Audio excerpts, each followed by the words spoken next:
when you're running quick lap times, Sarika went way wide. I was just taking a look here. But all good. Lenny White leads, crossing the line. We got the 7 moving the 5 out of the way, and the 5 is going to go around. Cancilla and Sawyer making contact out of turn number 2. We go yellow, and we don't have to worry about a comp caution. Yeah, there goes our clock. Yeah, now we've got to survey some damage. So Sawyer, right side damage. Cancilla, let's take a look at this V5 because he is not a happy camper. And he is taking it. Looks like he's lined up to take it to the pits or maybe take it to a door. We'll see the Rebel Rouser.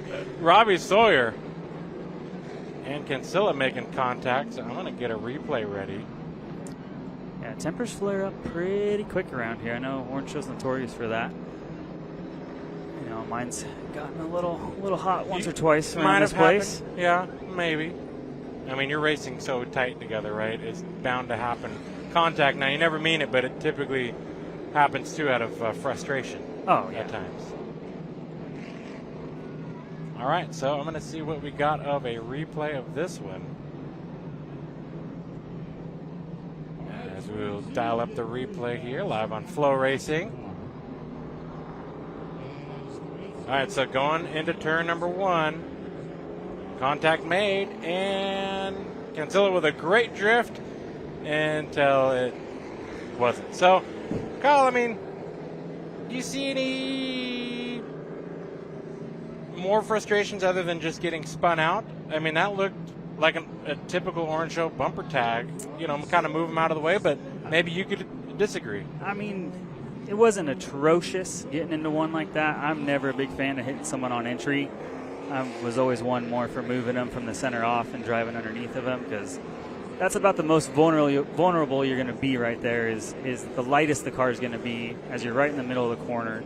To get hit kind of unexpected, even if you expect it, you know, it's tough to hang on to. Yeah. And then, you know, after that point when the 5 almost had it saved and then he just got too far gone and got clipped by the 7, obviously. So I'm not crazy about that move into 1. I know he's got pressure with the leaders coming behind him, but obviously you're faster than him. Try to move him up from the center off, get underneath him down the back straightaway, and then we don't have a caution. You don't got a torn up car, and you don't got someone who's mad at you waiting to come back out on the track and find you.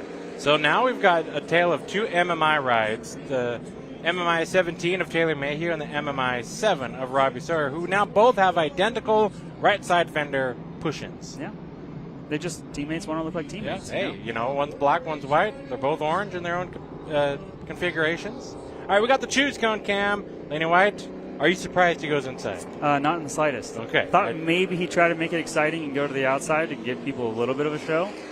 But, I mean, I can't blame him from taking the inside. I would have done the same thing.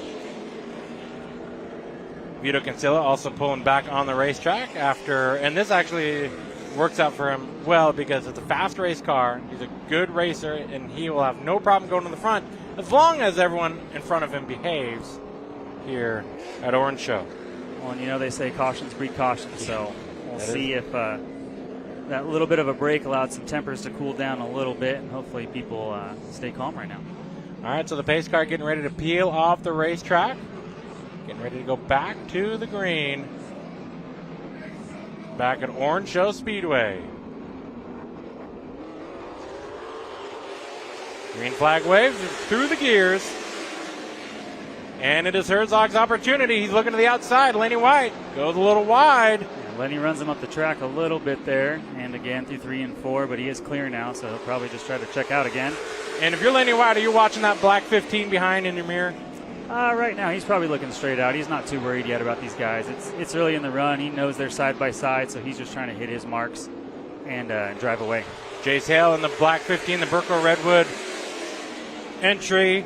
Battling for the second spot, comes in here, going for a championship in the Spears Cars Tour West Pro Late Model Series, presented by Hoosier Racing Tires. He's got Herzog on the outside. The Herzog family have raced here before, have won here before in the late model competition. They always enjoy making their trip south to Orange Show Speedway, running in the second spot. Yeah, that was a good job by Tyler there, hanging on the outside and biding his time and getting back down. And obviously Jace giving him some space when he did. Kim Lee on the charge in the Bergeson's 48. A little bumper tag there for the third spot, and that's going to open the door for Mayhew in the 17, who's also applying some pressure. Yeah, that's the challenge here, Tommy. Once you check up for someone, you're going to have someone right behind you hitting you, and then someone's hitting them, and then we're wrecking. Yeah, and it's all about, what is it about setup here? Are you worried about the exit, or are you worried about the center of these race cars? Where in the perfect situation would you rather your car to turn? I want or my drive? car fantastic on entry and through center, because that's Straight usually away. going to help. Yeah. Yeah. Basically all four corners, the straightaway. Now I want to be able to turn it in, hook the bottom, and then if you're able to do that, you're able to drive it off really well. Right. And as long as you can put the power to the ground, you're going to be in pretty good shape. I mean, you watch the 55 car up front; he's right on the white line every lap. Cody's doing pretty good with that as well, and honestly, the one car. I mean, these guys up front are really staying right on that apron, and that's what you want to do here at Orange Show. Is you drive in, you get those left side tires right on that white line, and kind of use it to pull you around the corner. Tri-City Towing 55. Lenny White is your leader. He's still got himself about a car length, 2 car lengths at time gap over Herzog in the 1. As these two looking sporty here. It's another home race for Lenny White. We have a few hometown races, but Lenny White, in fact, Clay Wooster, the name you see on the side, Tri-City Towing, they are, maybe a mile and a half from this property? Yeah, if that. And Lenny White has scored many, many race wins, championships. So this would be a feel-good race for Lenny White. Picked up a win out at Las Vegas Bullring earlier this year. Had to get by Jace Hale to do so, and he's looking to dominate this race here that we're seeing so far. Qualified on point and has yet to let anybody else lead a lap here. I mean, Herzog's keeping him honest right now. That one car's matching his lap times every lap. He's not falling off. I mean, I don't know how hard either of them are pushing at this point, but we are getting pretty close to the halfway point here, so we'll start to see who's got what. So going into turn number 1, Sarah's got the shot of the 2 of Beeler and the 7 of Sawyer. All this year in the Spears Cars Tour West, it's been the 2 versus the 7. Robbie Sawyer and Hans Beeler are about the same height, same weight, similar weight race car wise, same colored helmets, dang near same colored race cars, but they've yet to see eye to eye on the racetrack. And we're at Orange Show, baby. This is a quarter mile that if you have to use your elbows or maybe do a little rough racing back to somebody else. I don't know what the scorecard is between these two, but always fun to watch. I feel like they're getting more respectful as the season comes to an end, and I don't know if that's the series talking to these drivers or these drivers talking to each other, but we're coming to the halfway point of this race, and always keep your eyes on the Beeler 2 and the MMI 7 of Sawyer. I mean, at some point it gets just too expensive to keep fixing these race cars. That is true. And time consuming, so you got to wake up every once in a while. Yeah.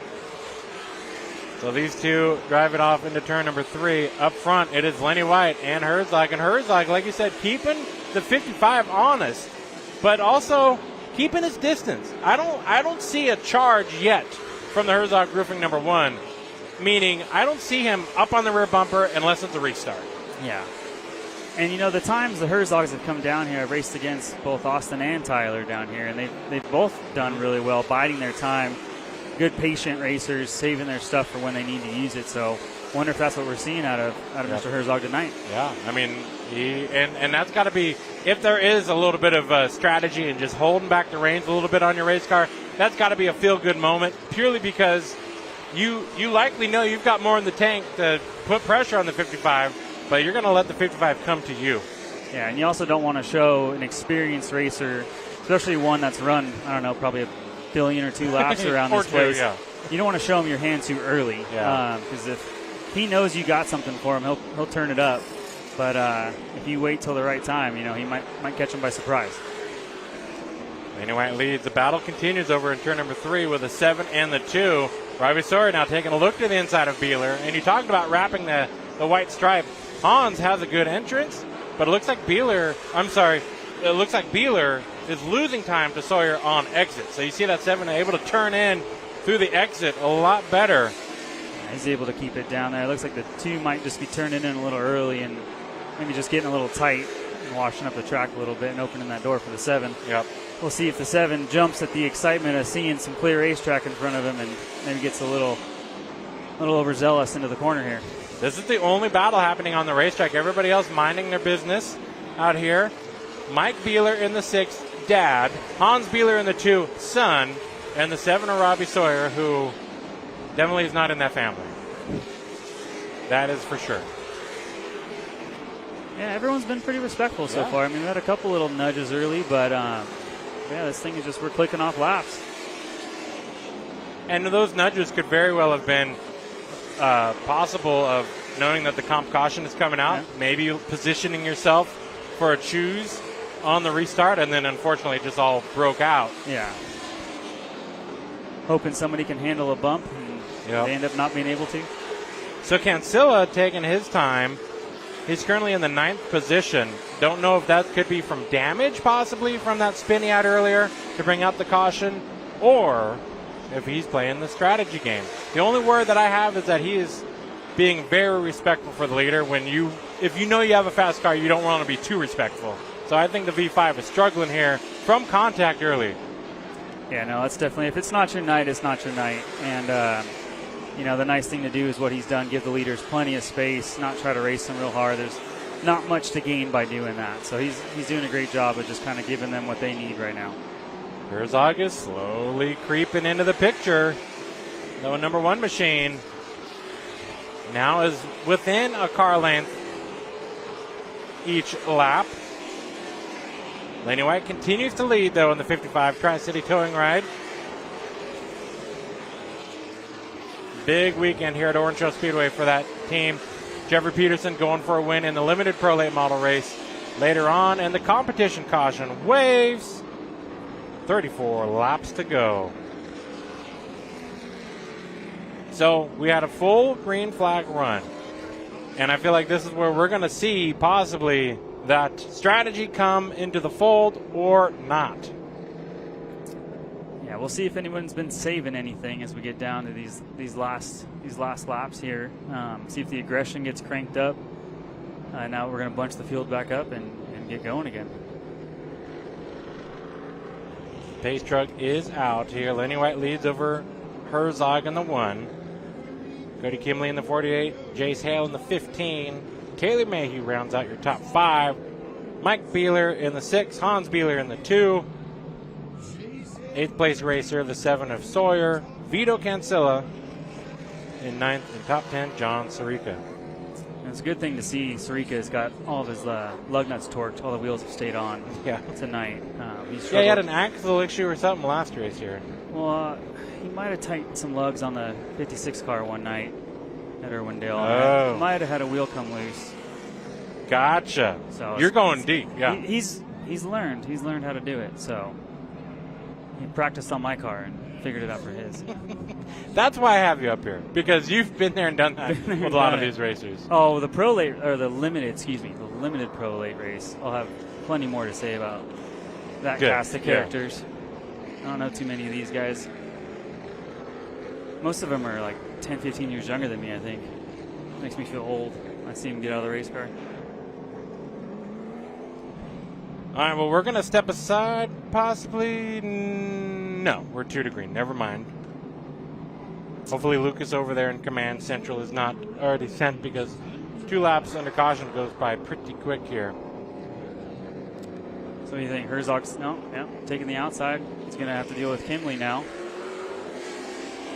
Unless he can get a heck of a jump on this restart and clear Lenny down into 1 here, but I've tried to do that myself. It's a little tough. It's a little challenging. Yeah. All right, 1 to go here at the flag stand. Lenny White leads. Herzog outside. And we did see a little bit ago, Lenny White puts his elbows out on that inside line, and we would expect the same, but I guess what can you do behind the wheel knowing that? You lean back on him, keep him pinched down, get into him before he gets into you. That usually ends up getting ugly. It can do that. But you could see him chase him up the track, even coming to the green, so Lenny was already moving him up. And he washes up in the center there again. Nothing dirty about it. Nope, that's just hard racing here at Orange Show Speedway. Herzog's doing a pretty good job of hanging on his quarter panel there, and he's got to get down. Yep. Fantastic job getting down in behind him. Now you just got to stay tight and not overdrive that corner. I think the one is stronger than we all perceive so far. Just the way he was able to hang on that right side door, but now he's going to get... As long as a 48 doesn't dive bomb in there a few cars too deep. Ferguson's 48 coming up into this battle. The 48 of Cody Kimley. Kid's in and out of school right now and was not at practice at all yesterday because he's doing school in Arizona. Now back behind the wheel of his racer. Single file throughout. You can see them all trying to position themselves. 30 laps to go here at Orange Show Speedway. And your top three are just closing in on each other. Lenny White leads in the 55. Trying to go for another win here in the Spears Cars Tour West Pro Late Model Division. And if you're watching and you're like, what is a Pro Late Model versus maybe a limited Pro Late Model? The best way to describe this to you as we were battling here out of turn number 4 and into turn number 1. Hale and Mayhew. Saw that coming. Can't chop someone's nose off and expect not to get hit in the next corner. Mayhew up high, Jace Hale down low. Battle for fourth. They're leaning on each other out of 4 here. And Kepper pretty clean. Yep. Let's see if Beeler will do the same. No, we're going to cross back under and try to hit the gas tank. Rubbing racing out here at Orange Show Speedway. Hale up high. Mayhew trying to take advantage and was not able to do so. Hale did a good job there, keeping momentum. And now, now this is where Mayhew's just trapped, right? He's got bumpers flying all around his race car. Well, and the 2 is lucky that his counterpart was right behind him, because the 2 was pretty hooked up sideways there. He and the was. 6 could have just dumped him. So I guess now's a good time, since we're all single file, to talk about what the heck is a Pro Late Model. Now, the East Coast and the Northwest know what Pro Late Model racing is, but the Southwest is learning, as this is their debut season here in 2025. These are basically a super late model style race car, 10-inch tires, but with 100 less horsepower underneath the hood. Similar suspension, similar body style, similar to a super late model, less horsepower, and you're going to see these cars race hard through the center of these corners because they can actually lean on those Hoosier tires to get grip through the corners, whereas a limited Pro Late model, 100 horsepower less than a Pro Late model. These cars, 100 horsepower off of a super late model. So it's kind of like different sets of 100 off. But these limited Pro Late models have a treaded Hoosier tire, 970. And this is a class that you're very familiar with because you've raced and won out here in those cars. And I know you've probably not raced a super late model or a Pro Late model, but limited late model out here at Orange Show Speedway. Are you wheeling it a lot more? Are you trying to keep the speed up? Yeah, it's definitely momentum. You got to keep your momentum going because the smaller motors are kind of get bogged down pretty easy, and you don't burn up the tire too bad. As a smaller track, obviously you can light it up coming off the corner, but some guys found some ways to make them a little bit faster that might have been a little fishy. And they were able to cook the tires off of them. But yeah, I'm glad to see this true Pro Late series coming to fruition out here. I wish it's what we would have done a few years back when the 602 late model thing kind of started. If we would have just gone this route, I think it would have been better for all of us. But happy to see this division start growing. It makes me wish I still had a race car to be out here with some real power. Because when I first started in the late models, we did run open motors on a treaded tire. So it was a lot of horsepower and not a lot of tire, and that was a ton of fun. But yeah, as this grows, I think we'll see a lot more people. It's not super hard to convert your car over. It's just changing the tires and unfortunately the engine. So a pretty expensive component. But as your 602 wears out and you need to freshen it up, you just get a 604 and drop it in there. So. And I'm always big about the ecosystem, right? The ecosystem of racing. So you can look at it as a low budget, low dollar racer. You can have a friend that has a super late model that you can do takeoff tires and just go racing. Hey, man, I'm going to fill the field and go play at my home track when the Spears Cars Tour West comes to town. Beeler way up track. I think you got a little help from the 7 there. I think so. But the ecosystem, like you just mentioned, where maybe we got a problem. Herzog's off the track. Second place runner, Austin Herzog. He is off the track. Giving him some pressure, but something obviously wrong with the one car. tough break for the Herzogs as Kimley now moves up into the second spot. And he's going to go not to the hot pit. He's going behind the wall. Yeah, he's parking. That's unfortunate. He's having a really good run. Now Lenny the 55 car is pretty much on cruise control out here once we get a caution. Anyway, through turns number 3 and 4. So, yeah, I think, and these Pro Late models, part of, again, that ecosystem, you can pick them up and take them to the Northwest. You can pick them up and take them to the East Coast. And that's what's nice with the true Pro Late division is you can go run these cars in the Snowflake at Pensacola. You can run them in the Midwest. You can run them anywhere across the country. There's a pretty similar rule book. Whereas our old Pro Lates, now the limited Pro Lates, were basically just Southern California. Yes. The Southwest, I guess. Yes. But laps ticking away. We're inside 10 laps to go. Kimley, there you see the distance between the 55 and the 48. Just about 5 car lengths or so. Hale moving forward off in the distance. Trying to get as much time as he can, but I think it's a little too late. The 15, Jace Hale, he's about 15 car lengths back and not gaining on anybody. Yeah. And I think this race is set, except for maybe the battle into turn number 3 just now. The 2 and the 7, they found each other again. So maybe we will get that last caution. Spice it up right at the end here. Little green-white checker closing, action. man. Yep. He's beating him up in the center of the corner. Robbie Sawyer, dirt racer, IMCA modified competitor in the Bakersfield area, but of course all up and down California, who is returning to pavement racing. He was a racer in super late model competition just for a little bit in the early 2000s. Hans Bieler, second generation racer to the Bieler family and short track racer up and down California. Longtime racer in these type of race cars, and pretty fun to see the 2 different racing styles on the track together. And I always give Robbie Sawyer credit for he could be out winning an IMCA modified dirt race right now anywhere. He could be in Boone, Iowa at the Super Nationals, right? But he chooses to compete with the MMI team, the McGowan team, and the like as the white flag waves. And Bieler back there just trying to do something with Robbie Sawyer. Just hang on. Tri-City Towing number 55, Lenny White. Through turns number 3 and 4, going to collect a win here at Orange Show Speedway in the Spears Cars Tour West Pro Late Models, presented by Hoosier Racing Tire. Coming out of 4, everybody keeps it clean and green.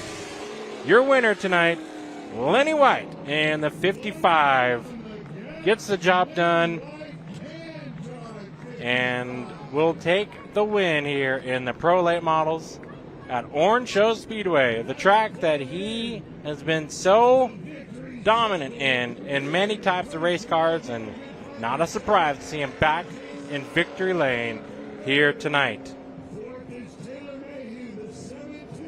Lenny White gets the win. Cody Kimley, second spot. Jace Hale in third. Taylor Mayhew, fourth. And the 2 of Hans Bieler rounds out your top 5. We're going to send it trackside to Tim Addleston in victory lane. All right, let's send it downstairs and we'll get a word with our winner. All right, here we are on Orange Show, picking up all the aces in his house tonight. Lenny White! Oh, man!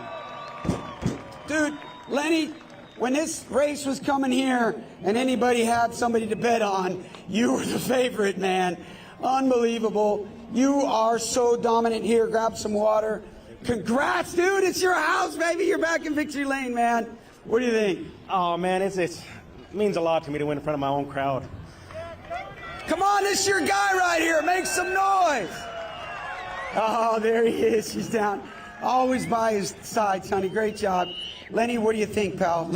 Amazing. Yeah, the car was great for 50 laps, and then about the 50th lap, I thought, man, we should have started that right rear maybe a pound lower. It just started getting a little bit loose up off the corner. But, man, great effort by the crew. We brought this thing out. I seen some of these guys going faster. I started going to work and messing with it, and we made it a little faster at times, but it wasn't consistent. So we put it all back, put it up on jack stands. My guy Josh, he's like, dude, leave that car alone. Let's not touch it. And That's what we did. We put it back and left it alone. Didn't even practice. We practiced once today, maybe a couple laps, and just figured we raced with what we had. Well, what you had's pretty good.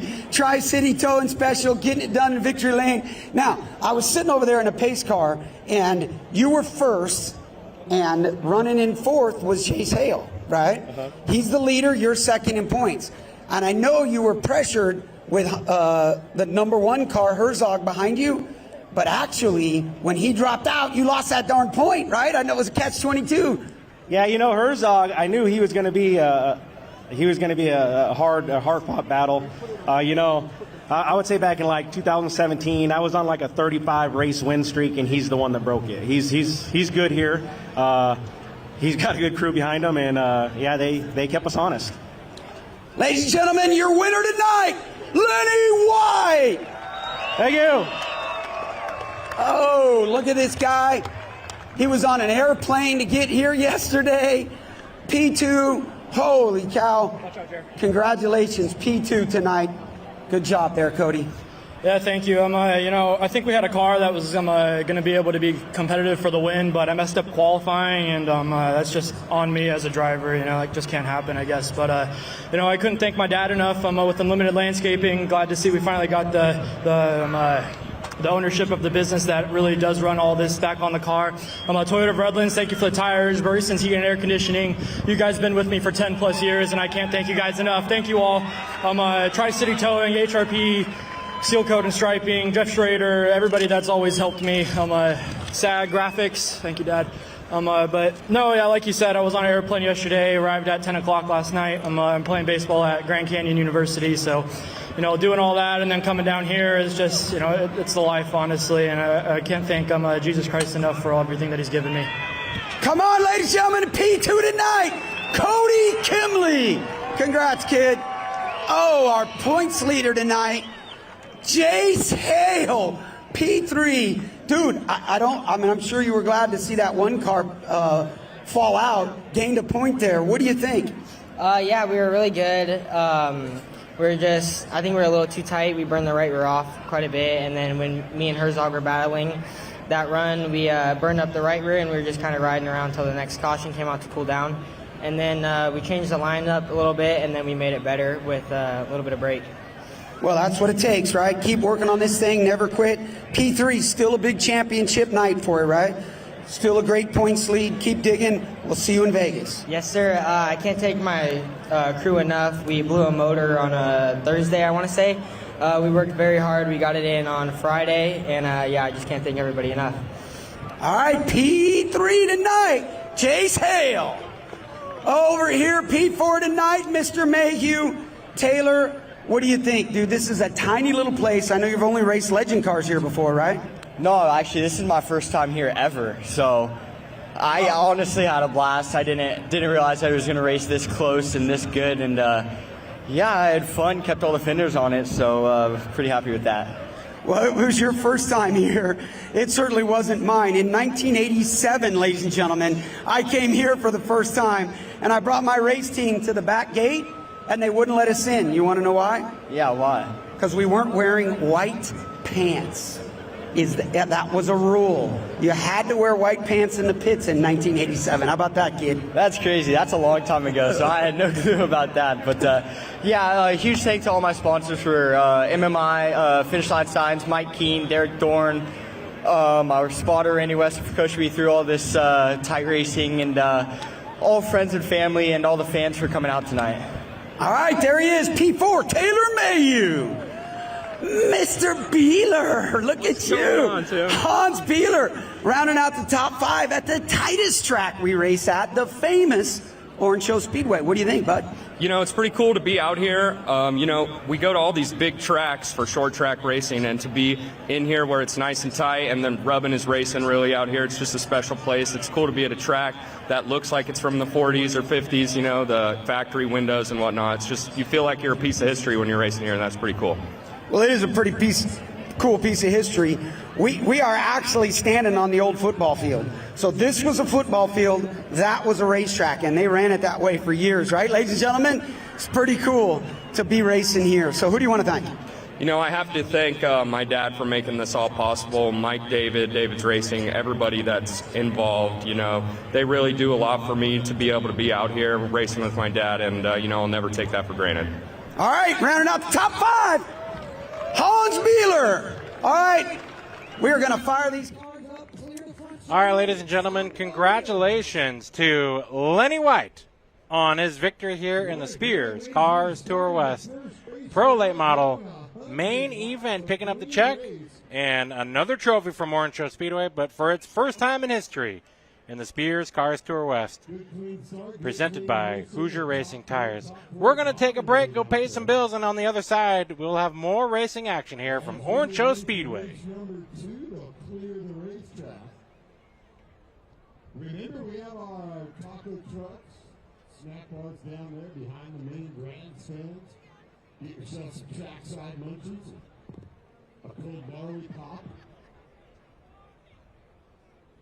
The packed grandstands at the historic very own show. Give it up one more time for the 55. The winner, Leroy.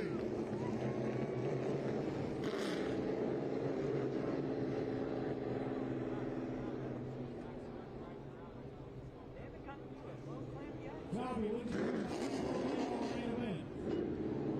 I'll tell you, man, way to get things started. I was on my toes, on my feet the whole time. Man, those race cars are moving. They were. The whole division was moving. Pretty good race for 100 laps. Fans, what do you think of that Pro Late Model main event? Get louder than that. That race was better than their applause. How did you like that Pro Late Model main event? We're going to shift a couple gears. We're going to bring out the Enduros. We're going to bump, bang, wreck, spin. Who knows what's going to happen with these guys? Oh, what do you have up your sleeve tonight for the Enduro guys, Robert? Well, if I wanted to do what I would do, I probably wouldn't walk very well at the end of the night. Yeah, I didn't see the pyrotechnics out there, so you didn't get your wish. No, I do donuts like crap. So, when I saw you at the donut shop this morning, you were doing great. I was eating a couple at the back gate this morning, but donuts literally in a car? No, I'm horrible at it. I got to practice more in my driveway. I'll go to my mom's house and do it. She won't mind. Turn up her driveway again. Matt said, yeah, right, do it. Hey, look at all the fans tonight. This is the most we've seen that I've seen since it started. Give yourselves a hand, fans. You guys give yourselves a round of applause for what you guys did tonight, coming out and supporting this car, Stewart Orange Show Speedway. And on the way, it's your first, make some noise if it's your first time here. I like that. Yeah. So, I got something for you guys if you weren't here last race a couple weeks ago. We have monster trucks coming in November 7th and 8th. Tickets are on sale. Go to the ticket booth and buy them. Friday night and Saturday night show. OrangeShowSpeedway.org. Alicia sponsor club here. Click my tickets now. We'll have you choose for November. It's going to be a packed house. $10 ticket, ladies and gentlemen. Welcome back to Orange Show Speedway, as we've got some local racing action happening, and this is going to be fun because it is a 4-cylinder front-wheel drive Enduro course class. And Kyle, have you ever raced any 4-cylinder cars ever in your life? I have not. On a racetrack, and maybe not on the street. On the streets, oh, yeah, we're not talking about that. But on a racetrack, no. I have always wanted to do this. I tried to talk to one of my old sponsors, Quick Parts, about finding me a bunch of old beater 4-bangers to create a fleet of these things to come out here and have some fun, because it does look like a ball, Tommy. You have some experience out in these cars, don't you? So you can talk about the late model stuff. I can talk to you about these cars. And this is Premier Division. This is why we're all here. This is next. It's like this, and then NASCAR Cup Series. Yes. I mean, that's really the progression of a lot of these young kids coming from the Enduro class. No, these are your very entry level or your retirement level race class, because, these cars, compared to a late model type race car, you just take the glass out, strip the interior. You can leave the headlights in or out. The rules say no, but I've gotten on track with headlights plenty of times before. and then put some safety in it, right? You can have the stock style seat as long as it's got a 5-point harness and the roll cage. You can do what you want with a seat. seat. They actually check the roll cage? I mean, can you just kind of They place do. one in there and bubble gum it together? That's the one thing I will always give these officials is you would think that, hey, man, we just want the cars, just show up. But they do check. They do check the roll cage. In fact, how do I know I got busted? Because I only had one bar because I built the car the night before. One bar, what they call a spreader bar behind the seat. You can build a car literally in a night. Yes, you can. If you got a welder and a couple of flathead screwdrivers, you can take all the interior out and go to town on the roll cage. All right, we've got Enduro cars at the ready here. Full field of them. This should be exciting, folks. Coming to green. My lineup is not complete, so we're just going to go with what we have. Stack up at the start. We are bump drafting down the front stretch at Orange Show. Yeah, got to do what you got to do. Now, you saw in the pace laps, it was not an oval because it is a kidney bean course here. Through the infield, watch out for those tractor tires. You don't want to be on social media.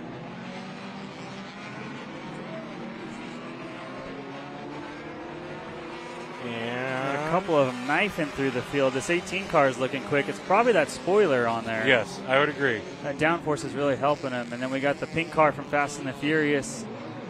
Good wreck avoidance there. She missed two of them. Nobody fully spun.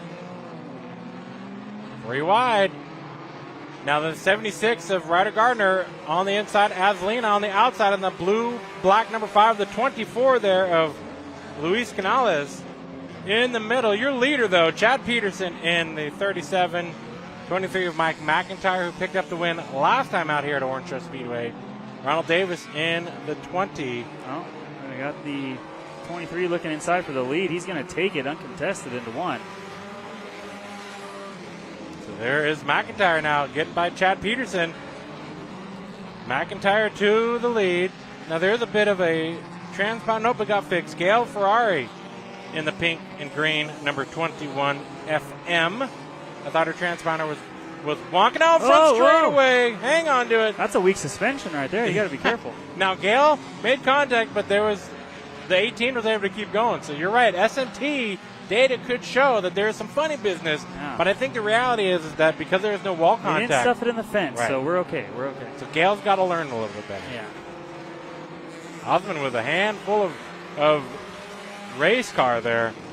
So Osmond up to second spot now as he gets by Peterson. But this class is a lot of fun. I mean, DOT tire right off the road. You do go to your tire shop and find new tires, not like what Jeffrey and I were doing, which were going to the local wrecking yard and inflating it to 50 pounds to get it to turn. Yeah. It is a fun division. It's a fun division to watch. Everyone out here takes it seriously. They have a good time. It is something I would like to try sometime. It is. I think every racer should, to kind of get a little reality check too, because a lot of the fans, they love the high-speed horsepower, but they also love this, the potential foolery that's out there. And these drivers are all going hard. It's just that some of these drivers might not have a race car handling car because these aren't race cars. Yeah, they are not. They've got numbers on the side of them, but you're taking a street car and trying to go as fast as you can on a quarter mile. And it truly is a great entry-level division. A lot of people come out here, see the late models, think, I want to do that. Yeah. And you bite off a lot more than you could chew in the late models. But something like this, it's going to teach you a little bit about racing, but I can guarantee you're having fun. Battle for the lead. Osmond That wasn't much by. of a battle. No, the lap traffic helped. Now we got a it's battle. Now we got a battle We here. got 2 lap cars blocking the 2 leaders. We're getting physical. That was the 27 of Olivia. Nice little crossover. There, Olivia able to keep going here. The 14 going a lap down. Tracy Watley.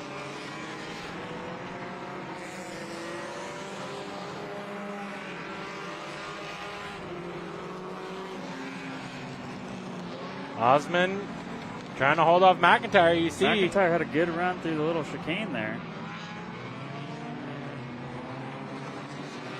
and you also can see there we got some sport cars, and at some of the racetracks we go to, they do separate by class. So basically a dual overhead cam, faster import cars. As Osmond gets all crossed up, do they have a tire down? Something is going on with the 18.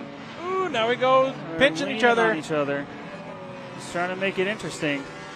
Good race here. Now let's see if McIntyre can cross back under. This little kink here has been the weak point for the 18. A little bumper tag on that right-hander. But some of the tracks we go to have a sport car class, a sport class, and a stock class. Stock class is something that you just basically know. Find your mom's old Find Prelude. your mom's old car, grandma's maybe old car. Grandma typically had a Cadillac. Oh, but, yeah. Those are a little too big for this. But yeah, and the Integras, like you see, the faster import cars are the sport class. So you have options. So you don't have to specifically look for the Honda Civic or Accord. You can go and find a different type of car and race within your class. But I don't know. My first time at Orange Show this year, and I can't remember if they separate the two classes. Shame on me. However, a stock car is closing in. That 76 Ryder Gardner is a stock type car at most tracks. And because these two leaders are bouncing off each other, he's closing in. Yeah, McIntyre's having a real hard time dealing with Osman right now. He looks to be faster, but Osman's just holding him up in the right places. It really has allowed Gardner to get back in this fight. Through turns number 3 and 4. Crossing the line now. 16 laps on the board of this 20-lapper. 4 to go. And we have a top 3 battle. What's the number? 22, 25, 24. It was around one of those numbers. 24 is stalled, I believe. I'm looking around to see. Oh, no, that's not the 24. I think that's a car that literally just rolled off the wrecking yard. Just found its way here. Yeah. Said, this is my home now. Olivia.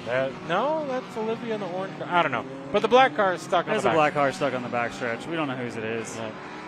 I don't have my glasses on, so. And I need glasses, and I don't have them. So I need glasses. I need ears.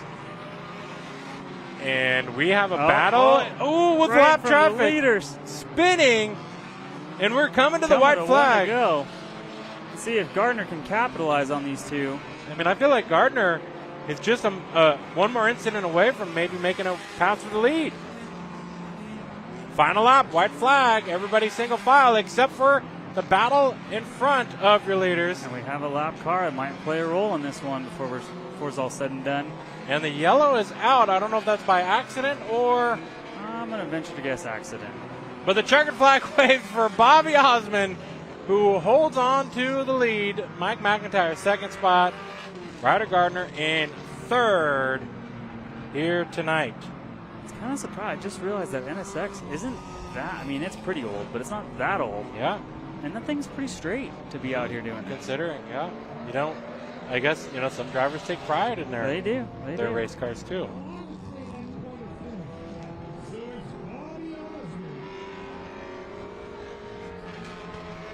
And we were just informed it is two classes out here. Two classes. So then that means Ryder Gardner, no matter what he did... He did win his division. He did win his stock class. Almost won overall, though. Thank you, Alan. So, Alan, I want to give credit to Alan. He's our local guy here at Orange Show Speedway. Jeffrey and I are stuck traveling around the country doing some cool racing stuff and what we love. But we needed to find a local, and we found Alan, who's really holding it down here at Orange Show Speedway. So appreciative of Alan for his coverage out here at Orange Show Speedway.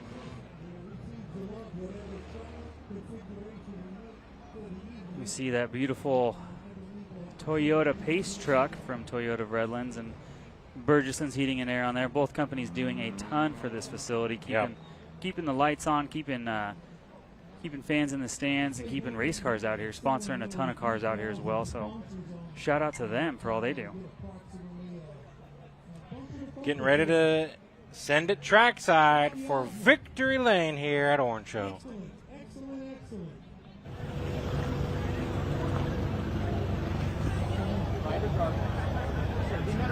Yeah, we did.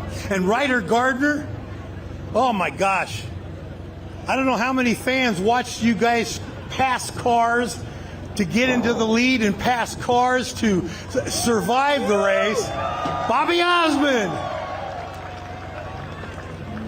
Good job, Bobby.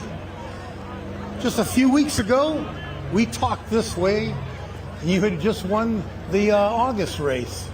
I don't know if it was by the same amount of distance, but man, that was a great race. few words from you. Grab the mic. It's all yours. Oh, grab the mic. Hey, fans, thanks for coming out. This is a great crowd. You guys need to continue to support this track. Very important for you guys to come out and support it. Yeah, it was a good run. I was a little worried. I usually run an RSX. I brought the Old Faithful back out. I got hit on the right rear trying to pass some people, and then I got hit on the left. Ended up having a flat tire, so I'm pretty stoked I was able to stay in front of my teammate Mike McIntyre. Mike, he'll put it on. He's right there trying to knock on my door and everything. So, but no, thanks to you guys fans, and I want to thank Duralast Roofing that's out there. If you guys need a roof, hit up Duralast. Rhonda Pacific HVAC, I'm glad you're feeling better. Come on out for coming on out. Tucker Tire, JDM of California. Osmond Family Action, Clutch, 24/7, DeLong, Robert the promoter, and everybody that works at this track, thank you very much. And last but not least, my Lord and Savior, thank you very much. Thank you, Bobby. Come on, fans, let's hear it one more time. Bobby Osmond, Enduro winner tonight. I haven't forgot about you, Mr. Gardner. Yes, sir. I want to hand you the mic, and I want you to say some words to these fans. I know you've been amped up for the 20 laps. Let's hear an amped up driver talk to the fans. Sure, I'm definitely not as professional as Bobby, but I can give it a try. Thank all you fans for coming out. This is a really good turnout. I got to thank the track. I got to thank Pick Your Part, Tucker Tire, a lot of the same companies that Bob wanted to thank, I'll thank too. Yeah, cool. Robert Snyder's out here. Both Snyders are out here. That's kind of cool. Yeah, I'm excited for this Cars Tour night. Yeah, cool. That's all I got. Give it to somebody. Real quick, Ryder, how many starts do you have in your racing career? Not many. Yeah, he's got a lot of starts and a lot of wins. This is a young guy coming up. This is a guy to look out for. So keep your eye on him. I want to brag a little bit. This is my 100th start, so in this class. But I'm old. What can I say? Thank you, Robert. Man, Bob, it's always a pleasure to have you out here. Ladies and gentlemen, give it up for Bob Osmond and Ryder Gardner. Ryder, I don't care how many starts it is. No, You still are my hero sometimes. Sometimes. They think I'm modified. Will you let them? You're modified. You're modified. All right, ladies and gentlemen, we're going to step aside here from Orange Show Speedway and go to a commercial break. And when we come back, we'll have limited pro late models here for the Spears Cars Tour West, making their way onto the racetrack. Your startup division or your budget division, you can get a car from the junkyard. Your neighbor that can't pass smog, put a cage in it, come race. That's all it takes. There's no rule. I mean, there is a huge rule, but can't touch your car. Has to be stopped. That's what these guys did. Other than Bob's flat tire. Don't ask how we got it to turn. But that's what this division's about. You want to come out and you want to run with these guys? That's how you start, right here. It's a fun division. I ran it a couple times. I liked it because I didn't care if I wrecked or not, or if I wasn't in the show, I'm going to be part of the show because someone's going to go sideways. That's what I did years ago. Do you guys like the Enduro, man? It's entertaining, I'm telling you, man. It's really entertaining. Maybe in November.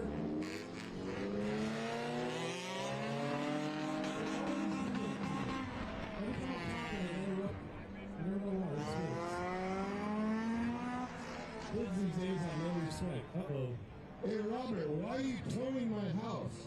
I was going to say that was mine, but no bathroom. My dream is to live in a van down by the river. Yeah, I got to thank Tri-City Tony for that one. He, right around the corner, he came up and said, you need a trailer for tonight? I said, sure. He goes, come pick this one up. And we towed it down here with no license plates. So, police in the stands. That wasn't me driving it. Anyways, woo-hoo. We know it's coming sooner or later. We got couple more coming out. Maybe on the Enduro Choppy in November, I'll line them all up and have a monster truck jump them. Fans, you want to see that? I'm telling you, you're going to want to go to that show in November. I got a lot of things up my sleeve that I'm not going to tell you unless you're here. What was my son telling me? Lip service. What do you want, dude? I tell you what, Robert, I said it before, I've worked for Malicious Monster Truck Tour. These fans are in for a treat.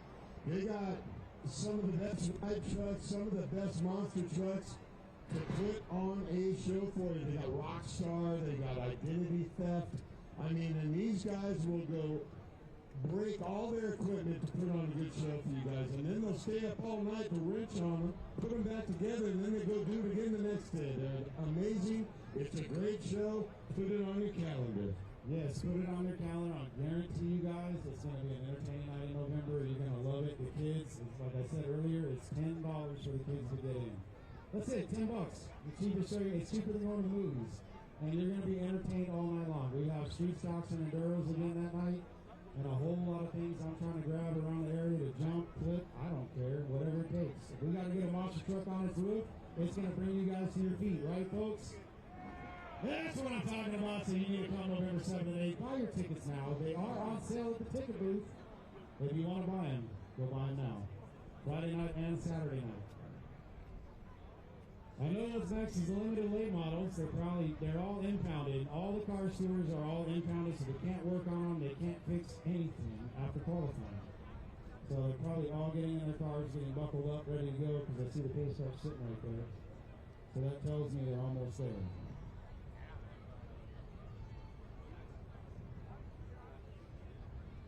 So out of 2 divisions, anyone have their best division yet? Enduros or Prolates? And here's some noise for the Prolates. How about Enduros? Oh, wait, let's try this again. Prolates. Enduros. In the middle. Kidding. Just joking. I ran into a fan when I was checking in tickets. Because we were busy. Uh-oh. We got a lot of these cars, folks. We got a lot of these cars.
Christian Bates number 43 in the Indy, Sheldon Cooper.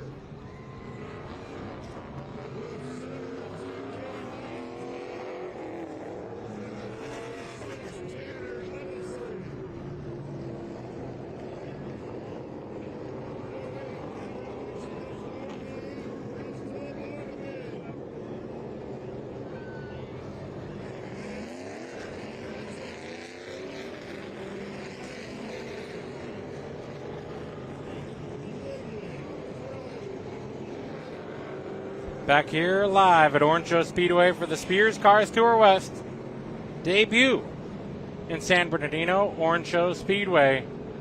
Historic racetrack in Southern California.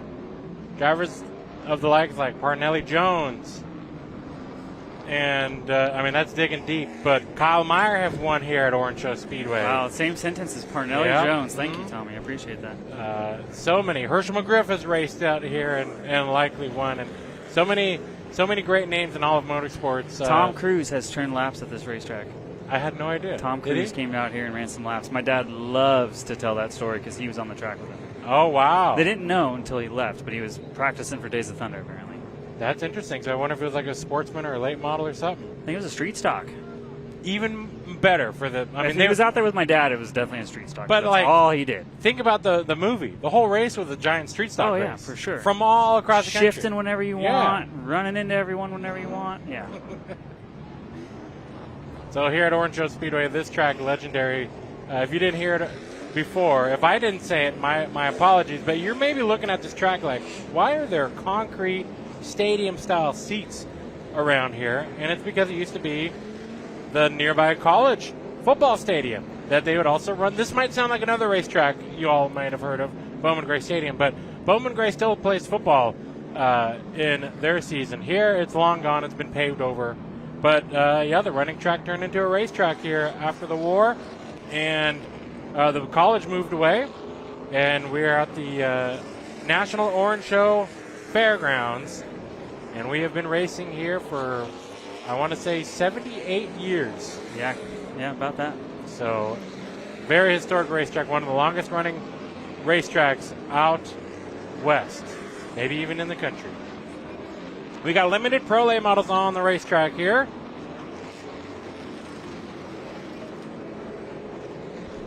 As we get ready to go, Parker Malone leads the field to the green. This should be exciting, Tommy. A lot of these guys have a decent amount of experience here. A lot of these guys have raced with each other for a while. A lot of them have history with each other, so hopefully they will keep it clean, but probably not.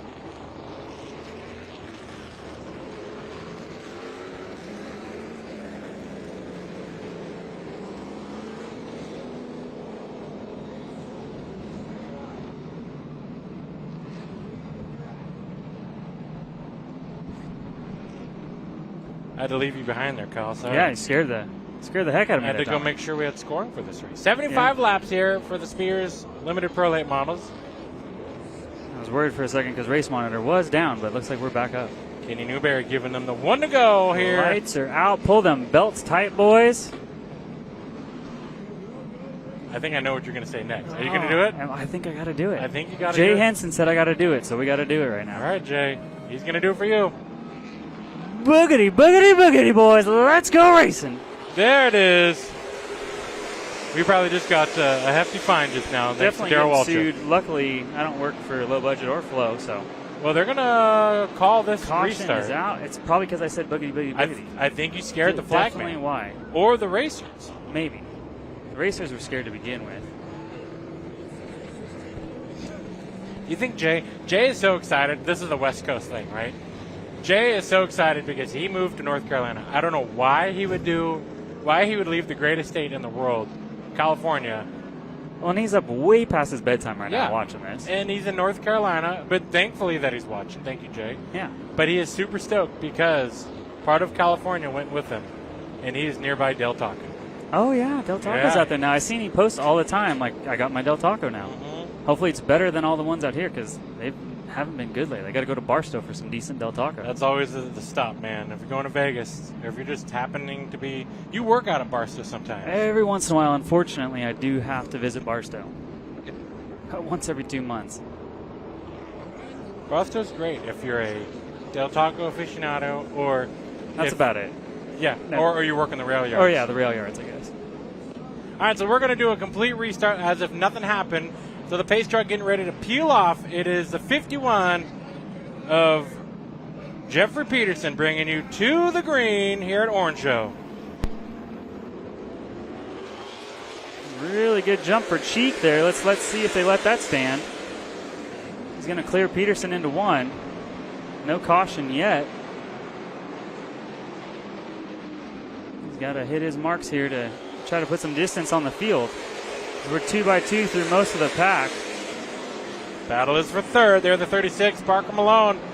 We talk about local racers at their big event at their home track in limited pro late models. This is the premier class here at Orange Show Speedway. So we're going to have a lot of the names that the Orange Show Speedway fans are used to seeing in this class, led by Cheek there, fourth or fifth generation racing family out in this region. The 51 of Peterson in the second spot. The generational racer himself picked up a lot of wins racing for Clay Wooster, who's brought every tow truck he has to this track a time or two and hauled people off. Parker Malone, I mean, I can go down the list. The only stranger to this track really in the field, I would want to say, is likely Ken Silla in the 5, running fourth, and the 92 of Zampa. Everybody else likely has turned a lap here. For the most part, yeah, looking through the field, I think in some fashion or another, because even Bazin, I think, has run some legend races here, so... Yep. Everyone's got some experience. All these guys race around each other a lot, so they're used to running into each other. We'll see how long it takes before they start doing that, as Peterson's looking inside of Cheek right now. Yep, lead battle brewing here into turn number 1, 51. Jeffrey Peterson looking to the inside of the Bergeson, 62 of Ethan Cheek. And you can see there, it looks to me, and you can correct me, race car driver, that the 62 is struggling in the center, and that's where Peterson's ready to pounce. Yeah, he looks a little tight there. He's washing up off the bottom, and Jeffrey's trying to find a way to cut underneath of him. He's being real patient with him right now, which is surprising for Jeffrey. Apparently he's gotten more patient as time has gone on. Yeah, and these are drivers that you've raced with, These right? are drivers I raced with. This is the class that you had your wins in here at Orange Hill Speedway, and you've raced against all these drivers. Obviously, you got to keep these drivers in mind, right? If you race against them locally or maybe even traveling with the Spears Cars Tour West, of their different styles. So you got Malone there, who's a driver who's always looking for the front. Peterson wants to do exactly what his teammate did, but in the Pro Late models, Lenny White led every lap. But unfortunately, Peterson's trying to get by Cheek to do so, which Cheek doing a great job of defending. Yeah, and a little nudge there by Peterson. Again, kept it pretty clean there just on exit. Just letting Ethan know he's there. Maybe try to get in his head a little bit, rattle the old cage. But we got plenty of racing left to do, and we obviously have some competition cautions mixed in as long as none of these knuckleheads wreck each other. Through the field, we are single file. You can see them on the speed shot flying by here.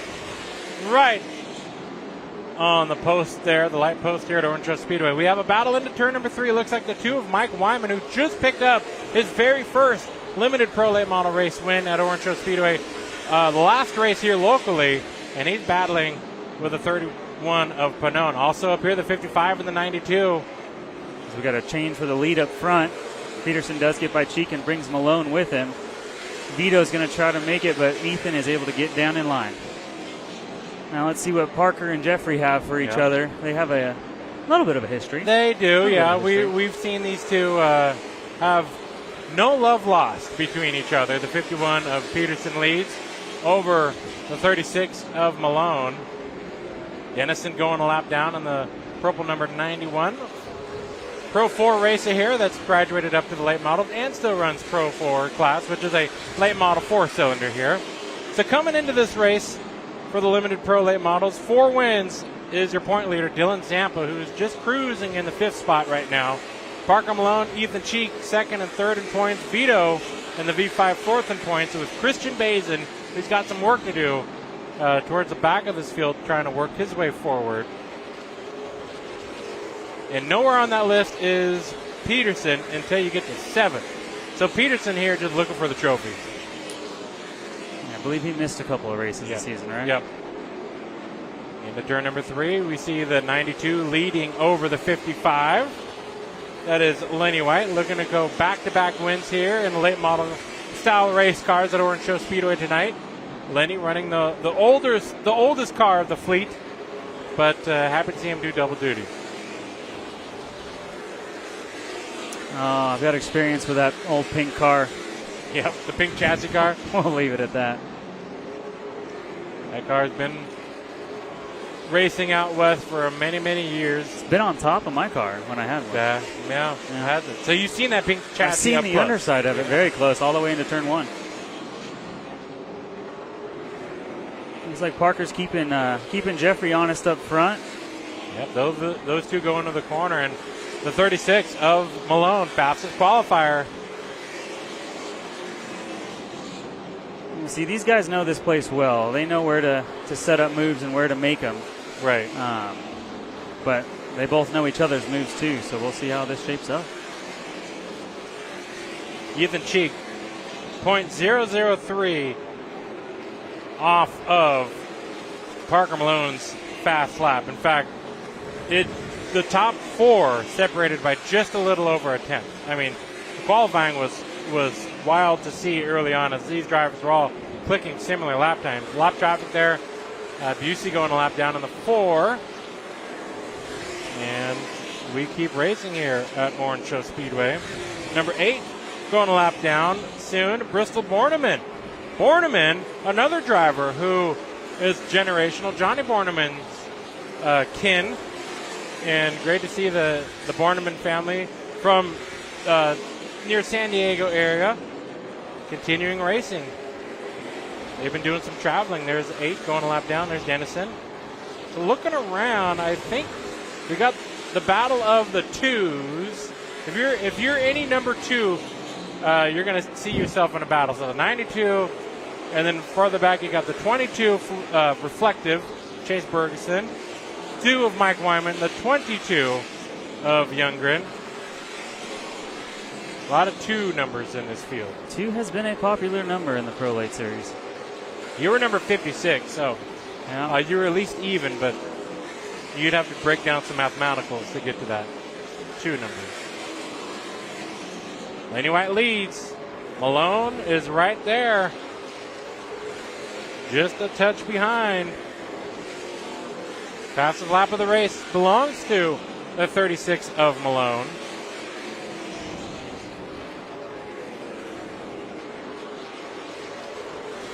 Malone starting to lose some time on Peterson. Looking here at the speed shot, you see everybody single file just waiting for that, looking like they're waiting for that comp caution here, and just a couple of laps. Battle brewing into turn number 1. Huddleston and Bazin starting to do some battle through turns number 1 and 2. Give you that shot here. Sarah's got it. 56. Bringing Killen right into that battle as well. He's actually got a race win this season out here at Orange Show. Mikey. Mikey doing a great job kind of picking this Pro Late model up and picking it up quickly behind the wheel. Huddleston there in the 56. His first time here at Orange Show Speedway in competition. And Basin's raced here in legend cars, but never in a late model. And we never saw much of the Huddlestons out here at Orange Show Speedway. That is for sure. Looking at the flag stand, seeing when that comp caution's going to wave. I see the stick up high in the air, and there it goes. 35 laps complete here for our first competition caution in the Spears Limited Pro Late Model main event at Orange Show Speedway, presented by Hoosier Racing Tire. So the first race in the Pro Lates, Kyle, 100 laps. Maybe a little bit more. I mean, that's definitely 25 more laps to potentially ride. But 75 laps, that was your normal Saturday night here when you were racing. Yeah, we ran between 50 and 75. Most of the time 50, but for special events it'd be 75 or 100. Yep. And so, yeah, you're starting to get into a rhythm, and then the thing's over. Right. Yeah, I mean, you're circulating this track in 15 seconds or so, 16-second lap times. And, the laps click by quickly.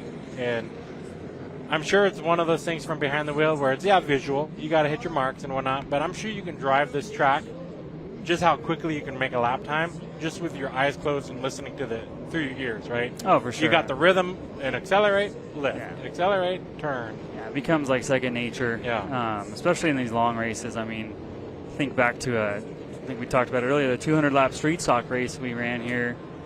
And it just got to where you almost had tunnel vision. You're just doing the same thing over and over and over again. It was way too long of a race. But, 100 laps in these late models, I mean, depends on where you're running. Sometimes you want it to stay green. If you've got a comfortable lead and you just want this thing to get over, or you run mid-pack or in the back, had some problems, you want a caution to try to get back up there and fight. But, again, a lot of times these cautions turn into more cautions. I got another shout-out here. Devin Hayes, another San Bernardino or Orange Show Speedway to North Carolina racer out west. Devin Hayes watching from Mayberry. And I don't think it's technically Mayberry. I think it's, why am I blanking now? They got to say it some weird way. No, it's where they shot the Andy Griffith show. But why? It sounds exactly, I had it in my tip of my tongue. I'm no help to you, Tommy. That's all right. I'm sorry. It's all right. It's all good. Usually I'm good for random useless knowledge, but Andy Griffith is not my specialty. No. I apologize. No. Man, my dad watched every film of Andy Griffith more than once. So, I can tell you that it's always an issue about women. Okay. Yep. When isn't it? Ooh. Hopefully Well, the wife's not on flow tonight. And on that point, we're waiting for the choose code. Which is not, I see some of these drivers practicing for the choose code. I mean, Mount it's Airy, thank you, Lucas. Thank you. It is Mount Airy. I appreciate Mount that, Airy, Lucas. okay. Lucas holding it down at NASCAR Production Studios, or NASCAR Productions facility All right, let's We see. choosing? We're choosing. Come on, Jeffrey, take the outside. Oh, you guys are pansies. 3 in a row to the inside. Vito's going for it. Zampa's Zampa's going for it. Lenny's going for it. All right, boys, have at it. Now everybody's going to go to the outside. Yeah, now we're going to have 20 cars lined up on the outside and 3. Oh, Jay texted me Mount Airy as well. Thank you, Jay. See, Thank you, Jay. I knew it sounded similar, but I forgot. Like, it floated out of my head. I just had nothing there. It's all right. I don't know. I'm disappointed in myself, Tommy. You're okay. You usually got to be good for something. Your dad never watched Andy Griffith show? No. No? Not that I know of, yeah. Okay. Tanner Adelson back on the racetrack in the number 56. Brother Trevor going for an ARCA Menard Series West Championship that you can watch here on FloRacing, by the way. As the field will not get the green. So somebody's out of line. We're stacking up. Hurting some noses. Yeah. That's easy to do under caution as well. So somebody likely out of order. And which has been, I'm going to give some of these drivers some shade.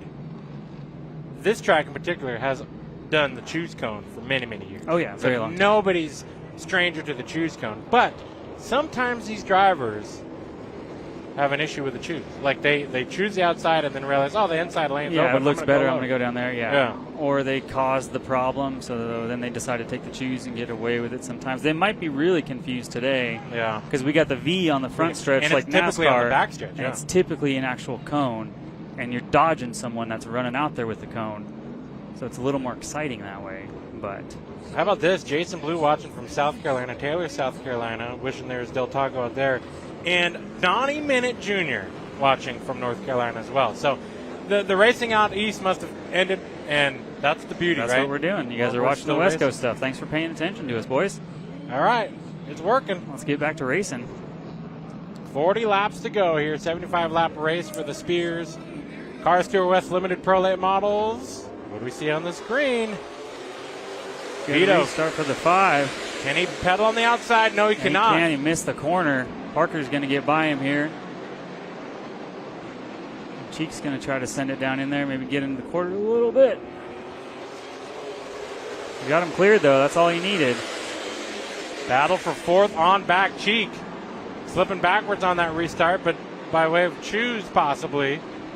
No. However you want to argue it. Oh, trouble. Oh, around goes Wyman into Burgesson. And we stay green.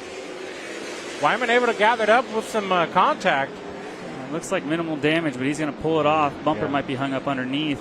Could be left front as well. It's a shame for the 22 of Chase Burgesson, too. Lost a lot of ground there. He didn't lose too much position, but a lot of ground.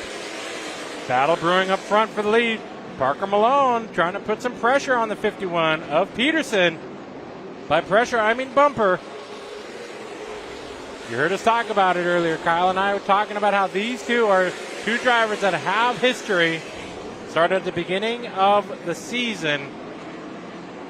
And these two drivers local here to Orange Show Speedway. So I don't imagine it's going to let up anytime soon, especially on a big night like tonight.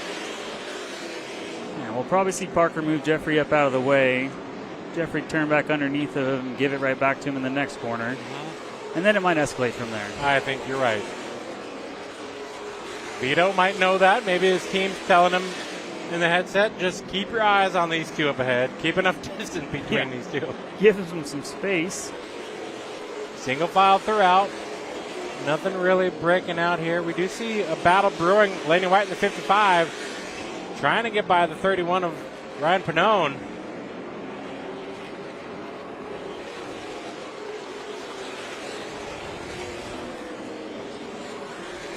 Ryan Pannone picking up some wins out at Havasu and I believe some at Orange Show this year. I could be wrong, but Ryan's picking up the program in that 31 team definitely in the last few years here at Orange Show Speedway.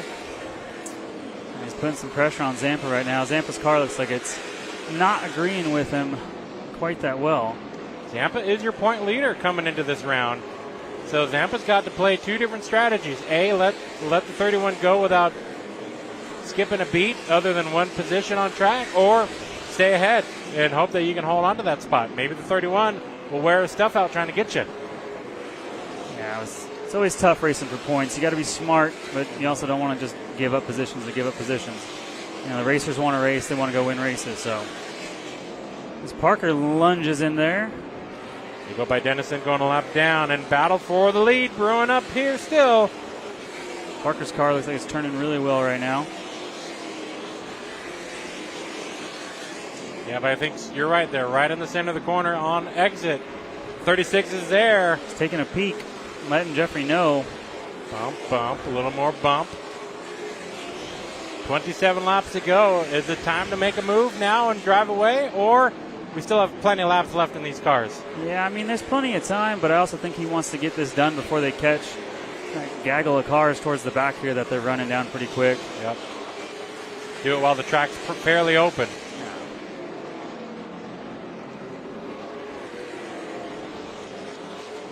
Single file throughout. This is the battle that has been raging here from the restart.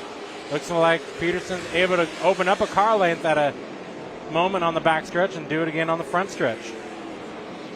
So while that battle completes, over here into turn number 3, Huddleston, Tanner Huddleston holding off Bergeson there in the 22C, as well as the 80 of Sheldon Cooper, another Central California racer, short track ace, coming south to Orange Show.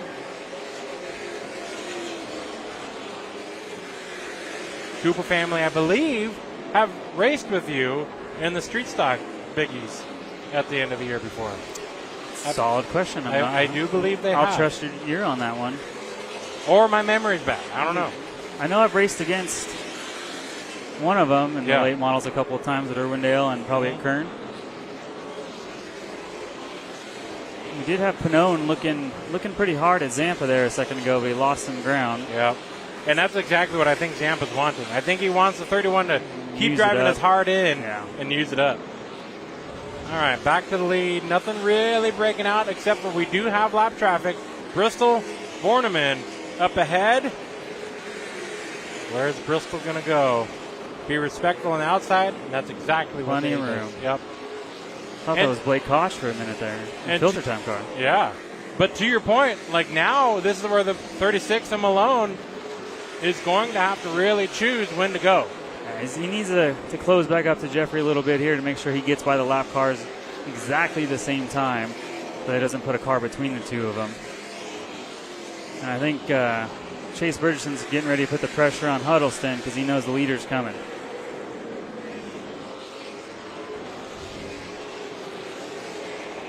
Down the backstretch, we got Bergeson there up ahead. No, I'm sorry, that's Youngren. So many 22s on track. Because I think there's only 2, but still. But they're close together. Yeah, close enough. We got 2, 22, 22. And now they are not going outside for your leaders, not yet at least, because they're in their own battle. Cooper trying to hold off Youngren, who's trying not to let the 51 impede his progress. Parker really needs to capitalize on this right now. It's going to hurt his exit having that lap car there. Yep, now we got the car in between. But as Parker gets to them, they shouldn't put up as much of a fight as they do for Jeffrey. So coming down to it. 13 laps to go at the line. Cooper going way up high. In fact, he's done. He got lapped and he's out of here. Called it a day. Yep. That does happen. That's a racer mentality sometimes. It is. No sense in bending it up if you're a lap down. Get a head start on loading her up. Yep. Battle here in turn number 2. This is the battle directly in front of your lead pack. So Huddleston and Bergeson still duking it out. A little bumper tag. And in the shadows behind are your lead battle.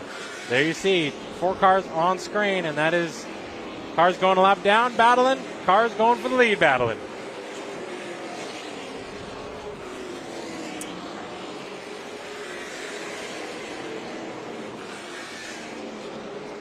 And this battle for 10th is really going to play a part in this battle for the win. But Chase Burgeson moves up out of the way.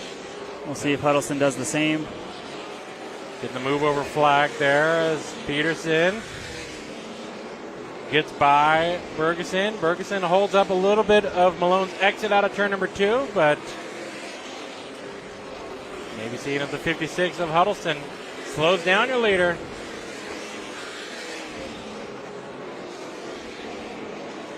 These got to be anxious moments, though, as a driver. You're leading and you're just sorting through traffic. Or is it maybe a little comfortability knowing that you can put some cars between yourself and second? It's always a little sketchy because you don't know what they're always going to do when you're trying to lap them. You hope that they get up and stay out of the way, but sometimes they cut back down and act like you're not even there. So, and you can see there in the distance, the 22 Chase getting by Huddleston because of that, following the second place car. Huddleston being respectful, and that's how the pass happens. Chase jumps on it, gets that spot away. This race winding down quickly. The 51's got a pretty healthy lead now. He probably is not. He might catch Bazin here. I'm sure Bazin will be respectful of him, but he should be able to just kind of ride her on home here. 4 laps to go for the Tri-City Towing Ride. The 51 of Jeffrey Peterson looking to go back-to-back wins here with the Tri-City group. Laney White getting race 1 victory in the Pro Late Models. Jeffrey Peterson trying to go and get the limited Pro Late Model win in the familiar blue and black Tri-City Towing Ride. Hometown race, home track, big event at home, and we knew that the 51 and the 55 were going to be battles. There was a lot of homes in that last little stretch there, Tommy. A lot of home track. Mm-hmm. We're homing it. But we're white flag, 1 lap to go here. Big lead for Peterson. I think this one's done and dusted here, Kyle. I'd say so, unless he grenades right now. But which would be epic. That's going to happen. It would be epic.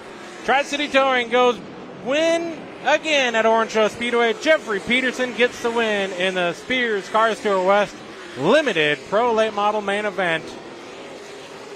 As the field flies by the start-finish line, congratulations to Jeffrey Peterson doing a sweep in victory lane for Tri-City Towing.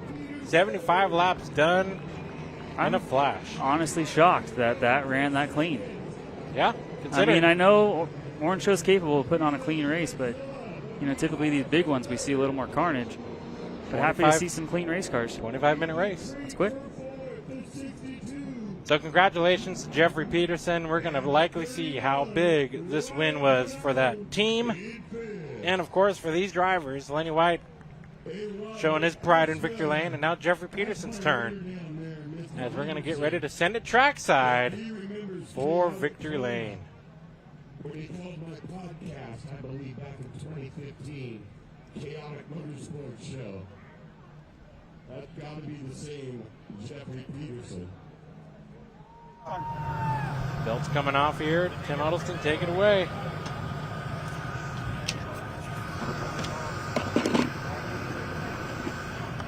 Get that victory lane. That's a fancy victory lane that we have here. Winner, he's climbing out and Orange Show, it is a good night to be Clay Wooster, man. Tri-City Towing picking up a second win of the night. No stranger to victory lane here at Orange Show Speedway. His car owner, Clay Wooster's a happy guy. Your winner tonight, Jeffrey Peterson. Oh, Jeffrey, man, I'm telling you. There he is, Jeffrey. Hold on, man, don't fall. We saw this on TV once here. We don't need you in the hospital. Okay, congrats there. We're back, baby. We're back, man. It's after 2024 winning a damn near everything you drove. This is cool to be back here after a little dry spell, but you're at home. Man, I love this place. When Cars Tour announced we were going to Orange Show, I had this thing circled on my calendar all year long. We started off the year really fast. Had bad luck after bad luck after bad luck. Should have won a couple of these things by now. And to finally be back in victory lane, just simply amazing. Tri-City Towing to sweep the night in the late models, man. That's just awesome. Lenny White, Clay Wooster, they built some amazing race cars. And man, I'm just so happy. I knew it was going to come down to Parker and and I wanted to pass him on the racetrack. But I mean, they tell us in the drivers meeting if you jump, you'll be sent back a row. So thankfully, it made my life a little easier. But yeah, thanks to Parker for running me clean. That was a lot of fun. And man, I'm so excited. My wife Kaylee couldn't be here tonight. She raced up in Vegas and made a last corner pass to finish P2 in the modifieds up there. So really proud of her and really wish she could have been here. But she'll be here in probably about 2 hours now. Well, she'll be here to celebrate with Tri-City Towing and the Wooster Bunch with you guys tonight. Congratulations. Here comes Parker. Good congratulations. Dude, Parker ran you so tight but clean. It was amazing. Congrats.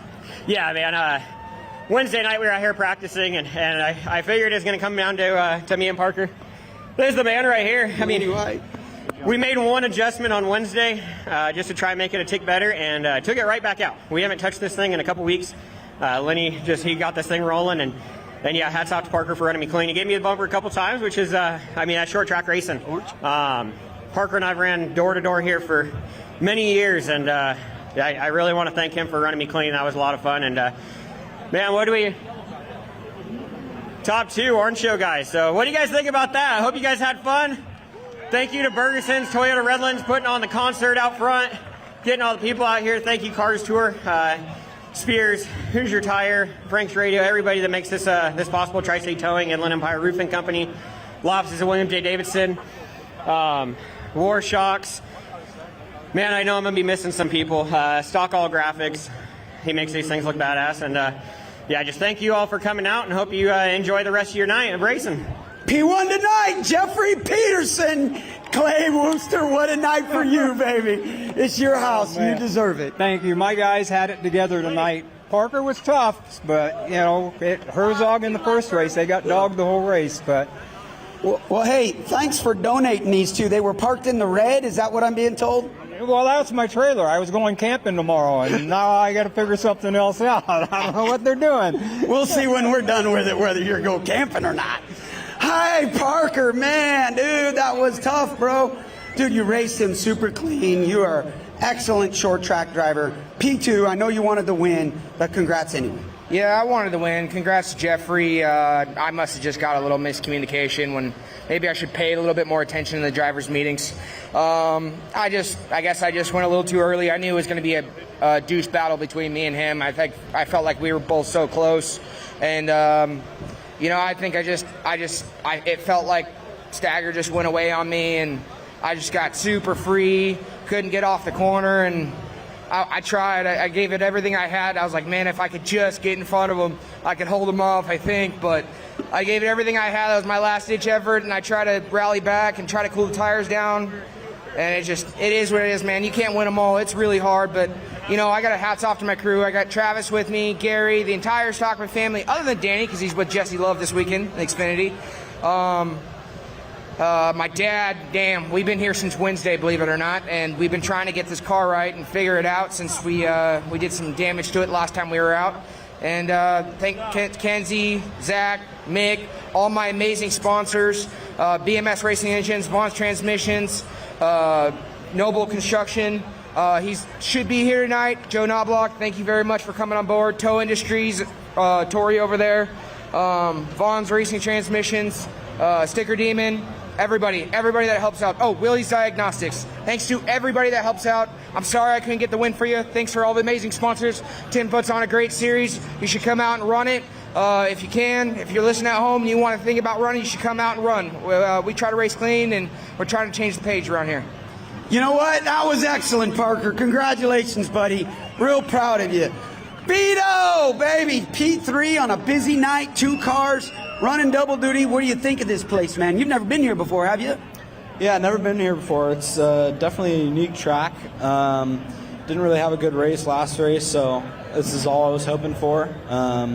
You could always win, but at least we got a good finish. And I'd like to thank everybody who's here, the team, Impact Transportation, HTA, Advanced Asphalt, Advanced IPM. Everybody that comes out for me, it just means a lot. I'd like to thank the fans for coming out. See some good, clean racing here. But yeah, it's a good night. It wasn't a good night so far, but we made it a good night. So we're gonna load both those cars back in the trailer and head our way home, and on to the next race. On to the next race, Roseville next weekend. Ladies and gentlemen, I want to get you in a little secret here. This kid right here, tell him how old you are. 13. He's 13, ladies and gentlemen. I was riding a Huffy at 13, just so you know. Ethan Cheek, bro, I was rooting for you, kiddo. Unbelievable, man. P4, great run. Led a bunch of laps, dude. Congrats. Thank you very much, Tim. Thank you for bringing us this car store here. I grew up racing here since I was 12. This is my home track. Thank you to all the fans that came out to support us tonight. We've been having some good finishes lately with this CRF race car. We've been tweaking, and we've finally figured some stuff out. Got to get the rear end replaced this weekend. But I just want to thank Brian Bergenstein's Heating and Air, Eric Bewley, my dad, my mom, my girlfriend Tatum, Thomas for spotting for me, Alan, I know he's not here right now, but just everyone, thank you for everything you guys do. We'll be back, and we'll be faster. Ladies and gentlemen, if you're looking for somebody to get behind, this is your kid right here, man. Great job, great family, and they put together a lot of hard work for putting into this thing. Great job. Panone, baby, look at you, top 5 in the Cars Tour. How about this? Dude, your dad, like 21 years ago, drove to North Carolina and picked up my trailer for me, dude. It's so cool, the history we all have in this. You're awesome. Yeah, no, thank you. Thank you, fans, for coming out. I hope you guys enjoyed the show. You know, we broke a run yesterday and had to go back to the shop and fix it. And, man, we've ran around. This crew does not quit. They did not stop working on this thing to make it the way it was. It was a rocket. We needed more laps. I can't thank my parents, my dad, my mom, my lovely wife, my kid that's always there supporting me, Jonathan, my brother, Skip. I know you're out there. I don't know which side of the stand you are, but thank you for supporting us. I want to thank Empire Tanker, Inland Driveline, Luke's Transmission, Snap-on Tools, and M&W Record Repair for all that they do, and Orange Show and the Cars Tour for what they do. All right, there he is, my buddy Panone, picking up P5. Oh, look at that. He gets a free wheel from Bassett. That's pretty cool. All right, you guys ready to go street stock racing? Yeah. All right, back to you in the tower. That's my favorite race of the night. That was a good one.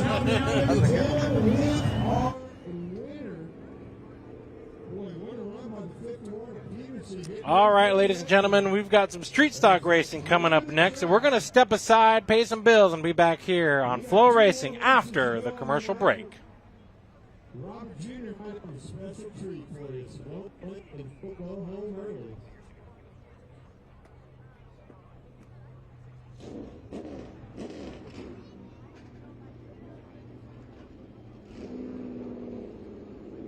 I'd like to remind you guys about the Street Rods Forever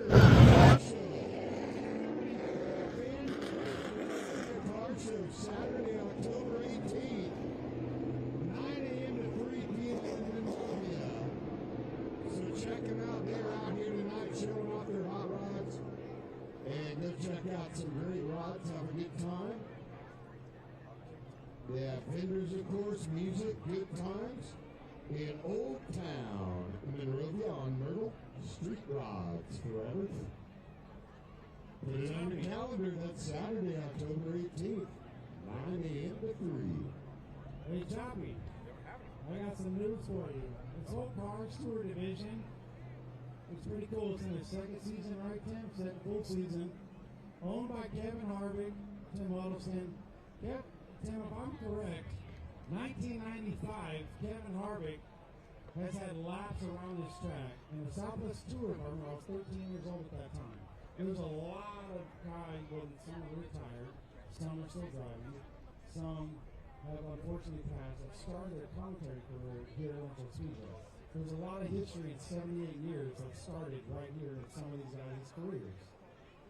It's pretty amazing, Rob, what's happening. Hornaday, I came here to watch Hornaday race. I came there and raced in 1987. They wouldn't let me in because I didn't have white pants. I was 5. I wasn't 5, I will tell you. But anyway, this is story ground. When it comes to the West Coast, this is our born and bred out here, man. You've done it. There was a football field here the last time I raced. When I raced back in the 80s, we called them the terrible toothpicks. Did you hear about that? Who remembers the terrible toothpicks? It was a figure 8, and you had to run through these telephone poles. It was crazy. That was way back before me. Hey, you're showing your age, buddy. We only get day over 40. still love you. I don't know you fans, but to be honest with you guys, different tracks are never enemies. We try to work together. When Irwindale was open, Tim and I were never enemies. We were friends in a distance. And there's always something that always brings something together. And the car steward brought Tim Huddleston and Robert Snyder together. And you guys have to applause to that, please. Because this is something great for the West Coast, Southern California. Because in all honesty, it was sad when I heard about Irwindale. In my opinion, I love going down. You saw me go down. We talked a couple races, sit in the shadow and just watch. When I heard what happened, it was like, wow, like, what's going on right now? And I would fought tooth and nail with the state to keep this place open. And, you know, you're going to meetings, you're doing a lot of stuff to keep this. State fairgrounds is what owns this. And, you know, we all know where we're at right now with the state. And it's very hard to keep it open every single month, every single day. There's always some kind of caution that comes up. But we fight and battle, my family and I, to keep this open every single day, every single year. Luckily, I have quite a few years ahead of me here, so we're good. So anytime you want to bring the car steward back, hey, I'm all for it. You guys want the car steward back next year? No, get louder than that, damn it. You guys want the car steward back?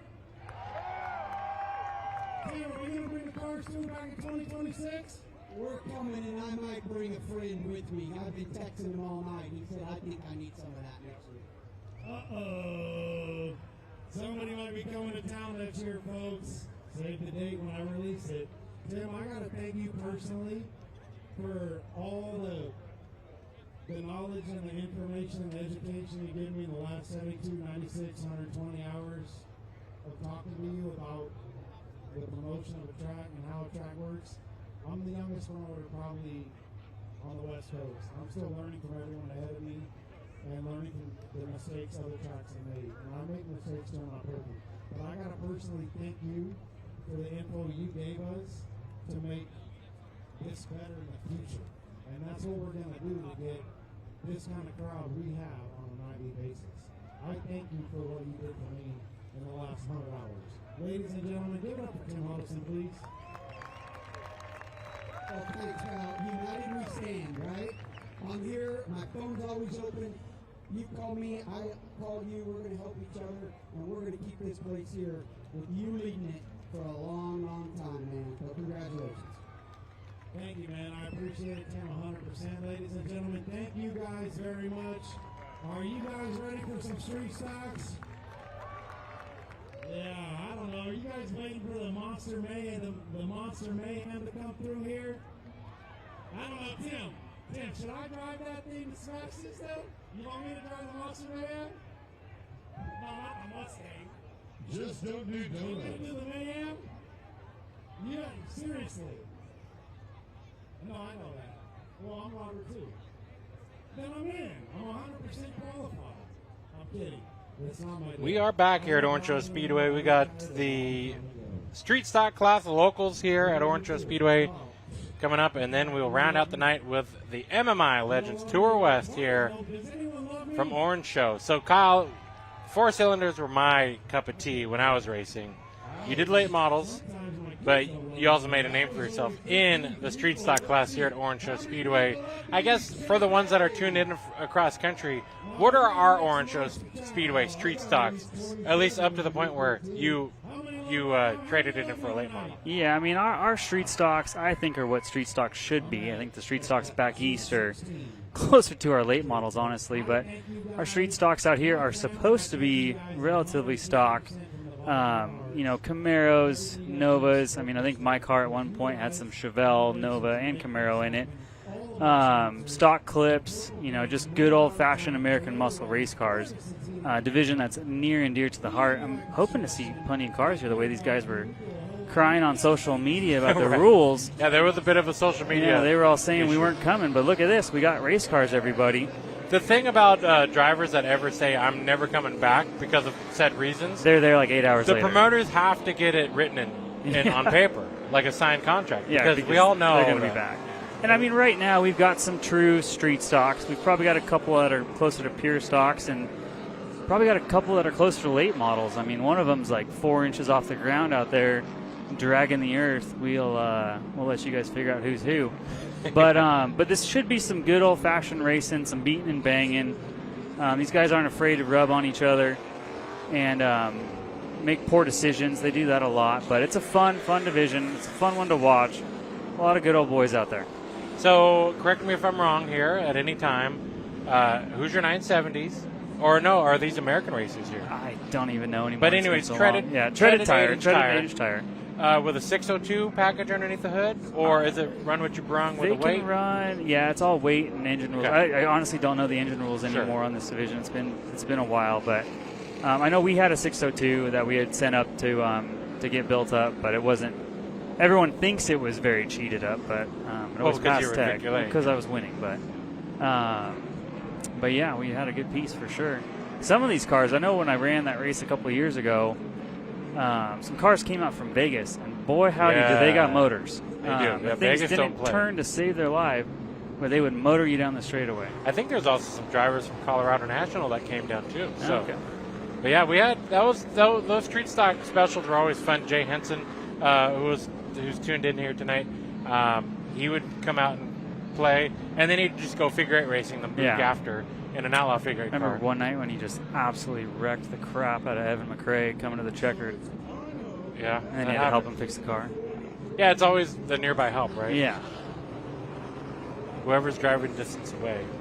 So this should be exciting, though. I mean, Tyler Gallup on the outside front row I don't think he's raced at all this season. We got Eddie Secord, who's good to have Tyler back. Good to have Tyler he's back. A staple here at Orange Absolutely, and then Eddie's won in probably most divisions here at Orange Show. Yeah. So two great races starting on the front row, coming to the green, and we are racing. So Roger Brown there in that IROC looking car. Got the short wheelbase Firebird. Pretty car. Yeah, absolutely. I'm going to stick it to the inside of Gallup here and lean on him a bit, maybe a little bit more than a lean. And as Ryan Daniels spins out Roger Brown. I think Brown, look at the right front. That thing has more issues. Yeah, so maybe it wasn't quite all Ryan's fault. Yellow. Oh yeah, we got issues up front there. I think it turned without him wanting it to. But you're right. Daniels was right there. I mean, I'm just giving Ryan a hard time. Well, because you can. Because I can, yeah. I can't, but you can. I don't know. He might come after me. That's true. I wouldn't be that surprised. I should get behind his dad. There you go. Like, Ron, protect me. Ron Daniels, another staple here to Orange Show Speedway. To the Southwest, really. Yeah, really. So we made it 3/4 of a lap. It's not too bad. I knew we weren't going to get through a full night of racing at the Orange Show without some kerfuffles. Kerfuffles happen on the short track. All right, let me get the replay rolling here for us. So going into the corner, Brown slides up into Gallup, and yeah, he must have a little contact. Done something to that right front when he got up into Gallup. Probably bent control arm or bent tie rod at least. Who knows how far deep it goes. Probably a tie rod that's turned into a pretzel. Let's see one more time here. And I think we got it on the speed shot as well. So just really nowhere to go for Daniels and Green there. But that's not even the right clip. Let's try late models? Yeah, let's try this one. Let's see if I know what I'm doing here. I mean, I can navigate it, so you're doing better than me for sure, Tommy. Well, thank you. Don't know why we're not coming. We should be coming to the choose. Okay. You'd think. Now, I wonder if the local choose is on the backstretch or they're going to use the yeah, on the it is out there. We have our cone. We have our Orange Show cone on the backstretch. We're not confusing our local boys. Okay, well, let's see here. Sarah's see what they do. Let's see. Tyler's going to take the cone. There oh, no, he doesn't. Jim Vermillion going to the outside. Okay. Ryan Daniels joining him out there. Jim has picked up some wins here this year at Orange Show Speedway. Seeing if that outside line can help get by Secord. I know he's had some help from Garrett Crumsite working on that car. Garrett's been racing out here a little bit this year, but Garrett is an absolute wealth of knowledge setting up these things. Oh, yeah. Way back when in the 80s, and so. Yeah, and I mean, it's all knowledge. I mean, we had Ron Daniel helping us back in the day. He made my 56 Nova a rocket ship, which he's obviously working on Ryan's car nowadays. And I think the 8 car. Well, they line up next to each other on this restart, row number 2. Yeah, they're buddies, they're teammates, but they will run each other over. Yeah, I don't think that the buddies system happens now. So we are 0 laps in. And Sequel with a great restart. Really good restart for Eddie there. Kind of what you have to do when you got Vermillion on your outside. Yeah. They recall it, though. Yellow's out.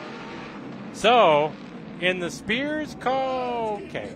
All right, in the Spears Cars Tour West, there is a penalty row. We kind of saw it with Parker Malone in the limited Pro Late models. Fast time qualifier had to start in row 2, so they move you back 1 row from the row that you're in. What is the rule here at Orange Show typically? I know it probably changes. It's different every week.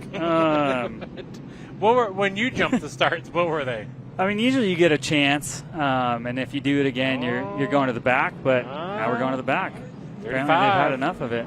Well, that's going to be great for us to watch, but I don't know if it's going to be Eddie's favorite. It's a really good break for Gallup there, getting to move to the front row. But you're right, it does suck for Eddie. Yeah. But they don't call him Fast Eddie Secord for nothing, Tommy. That's true. Yeah, this guy's done plenty of racing around the West Coast. Is going to have to do a little bit more trying to get through the field. One thing about Orange Show Speeder that maybe not a lot of viewers know, that outside of turn number 2, we've got 2 competing shoe stores across the street from each other. We do. I know there's a lot of stats. I mean, I kind of broke about the winners of Orange Show Speedway, but we do have 2 shoe stores. We are looking straight at, and that used to be a men's warehouse right there. That's right. For those that wanted to get married at the racetrack, they could just run over and grab a suit. Stranger things have happened here. That's true. And you know we're standing above an apartment, right? There's an apartment built into the grandstand. I did know that, yes. All right, we're going to redo this restart again. Yeah, we're struggling. Now that we're talking history, did you know, for the fans, I know you probably know this, but there used to be a quarter midget track outside of turn number 3 here in the pits. Your boy Cole Custer used to be running Cole over Custer, there. NASCAR Xfinity Series champion. Dean Thompson, NASCAR Xfinity Series racer. Handful of others. I think maybe Sheldon? Cooper? Maybe? I don't know. Quite a few guys used to run over there. It was short-lived. Tyler Ingram? Yeah, Tyler Ingram. From San Bernardino, that moved east. So, yeah, I mean, Orange Show had... Orange Show produces champions, man. We go all the way to the top here. That's right. That's right. 1 out of every couple thousand make it 3/4 of the way there. West Coast, best coast. Yeah, buddy. All right, let's see if we can figure out how to restart a race here with the street stocks. We're still on lap 0. We are on lap 0. Remember when I said time is flying? We were going to have a really early night, and then the street stocks came out. Here we go. Back to green. Vermillion is driving her down in there. Yeah, this is the start that Vermillion wanted. Not the one Gallup needed. Going to run him up the track a little bit and try to just get that position away. Oh, he's going to lean on him. Oh, yeah. And this is going to help the 43. Yes, sir. Austin Pannone up into the second spot battle. Gallup leads. Verdude's going 4th. And Green to the inside of Daniel here. Let's see if they stay off each other through 1 and 2. We're watching the lead pack. I know Sarah's got the battle that 28 of Green gets by. So we're going to go to the speed shot. We're going to go to Sarah's camera because you're right, that 28 of Green is closing through the field. And the trouble is for the 11. Vermillion missed the second corner. And he's sliding backwards. Is that 11 with troubles? He's having issues, it looks like, Tommy. Not only stuck on the outside, but he's off the pace from... Yeah, he's got like a flat tire. Daniels into the wall. Stuffs it into the fence. That's a flat tire. Looked like, yeah. Pretty hard hit there.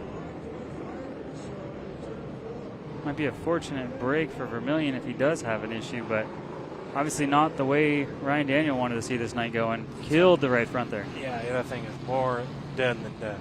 So we didn't have a true replay of it, but I will show you what we do have of it because it was a chain reaction where, let me get to you right now. So Vermilion is struggling on the outside. We documented that, and the 117 of Ryan Daniel is in the shadows. But Vermilion's going to have some issue out of turn number 2, and it catches the Daniel's machine off guard, and he slams the wall. He like locked it up, and the thing just hooked to right. I don't know if there's something down over there. Yeah, that thing just it just locked at the front and slammed the turn 2 wall. And then that's where Eddie Secord and 25 was right there. AJ Foyt in 14.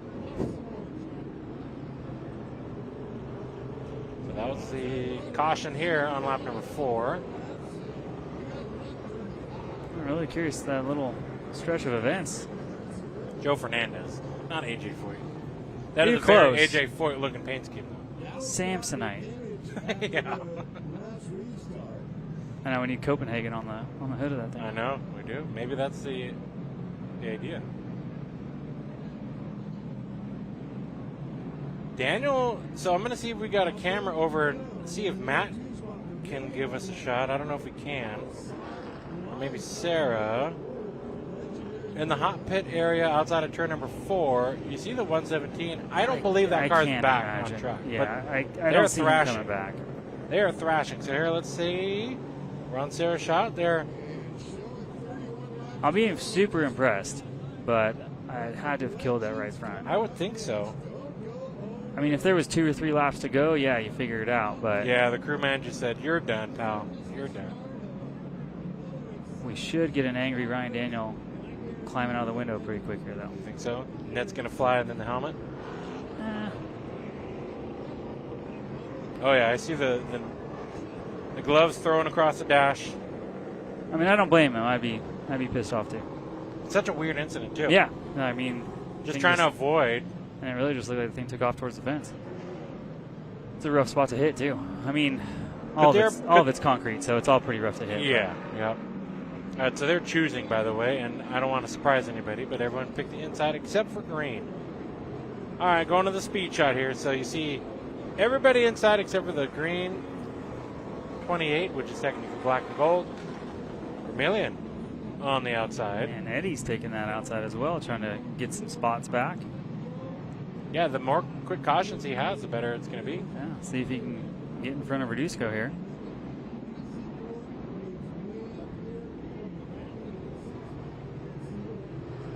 We are lights out at the line. Let's see if we can do this in one go this time, boys. You think we're going to stay green from here on? No. I mean, yeah, absolutely. They're going to do a great job. 35 lap race.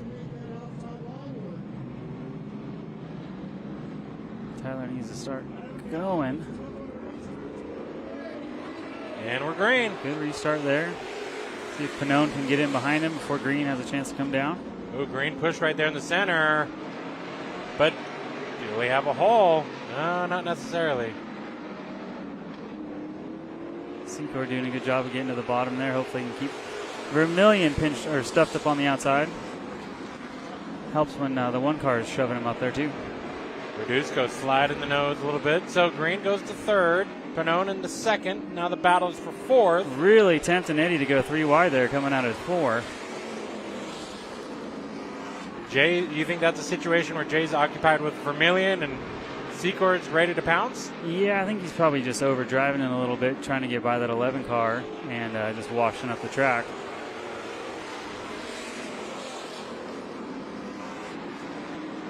But Secord through to 5th. So Vermilion definitely having handling issues because Yeah, he is sliding back on these restarts. He's got something going on. That car's usually a rocket ship, so something's wrong as we got the 28 getting into the 43 through the middle of 1 and 2. That's battle for second going into turn number 3. Green from the Long Beach area. Pannone there in the second spot. Pannone, Austin Pannone and Ryan Pannone. When they're not racing here at Orange Show, they travel over to Havasu 95 Speedway, which they just recently released their schedule. So wintertime racing continues out at Havasu 95 Speedway. It'll be a lot of fun to go and check out more racing when it's nice and good temperatures in Havasu, because right now it's melting temperatures. It's almost the opposite extreme out there. Yeah. For like the New Year's race. You've raced at Havasu, right? What did you think of that quarter mile? You know, it's fun. It suited me pretty well in the late model the one time we went out there. First time we went out there with a street stock, I got 3 laps into practice and someone spun out and I T-boned him and bent the stub and we went home. That sucks. But it's a fun track. You know what I really wish was in better shape is Blythe. Oh, yeah. That's most fun racetrack in a street stock you could ever hope for. And that crew over there trying to really work hard at getting Blythe back running again as the battle for second continues. But all these tracks that come and go, unfortunately, Irwindale Speedway, that's an absolute goner. Saga Speedway just got bulldozed. After like, what, a couple decades of it sitting there vacant? Every year there was a rumor, though, that it was coming back. Well, let's see if the 28 has anything for the 8. He's trying to start running them down. Coming out of turn 4 now is your leader of Gallup. Then the rest of the field. Well, they're matching each other on lap times now that Green has gotten around the 43. Battle here in turn number 2. Eddie Secord looking underneath Verduzco. With a battle for 4th. Eddie doing a really good job there of getting by him clean. Do these tires in these street stocks at all fall off in 35 laps, or do they stay consistent typically throughout the run? Yeah, I mean, usually when you get a few different heat cycles on them, it can make them angry, and it just depends on what you start the night with staggered. If it's the same tire we used to run, I mean, we'd have it change a couple of times throughout, but as long as you take care of them, they're pretty consistent throughout the race. But yeah, once you start getting them angry, getting that right rear spinning, and getting them hot, then it's kind of hard to keep them under control. 18 laps in, 17 to go, past the halfway point in this race. Tyler Gallup at the line the last lap was 1.06. This time by the 28, 1.09. So Gallup still with the advantage over the 28 of Green, but lap traffic is approaching. Maybe not the quickest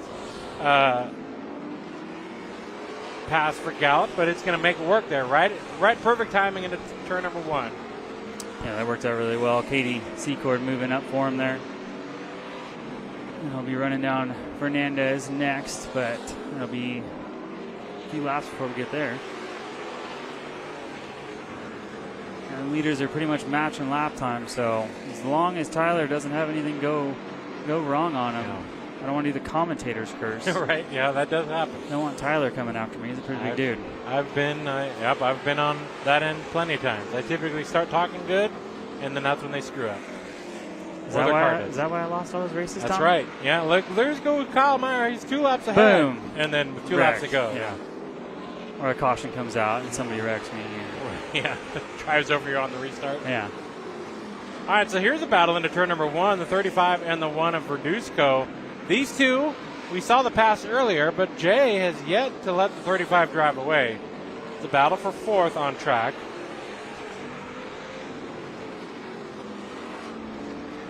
.24 laps in, 11 to go. And this is the nearest battle that we have.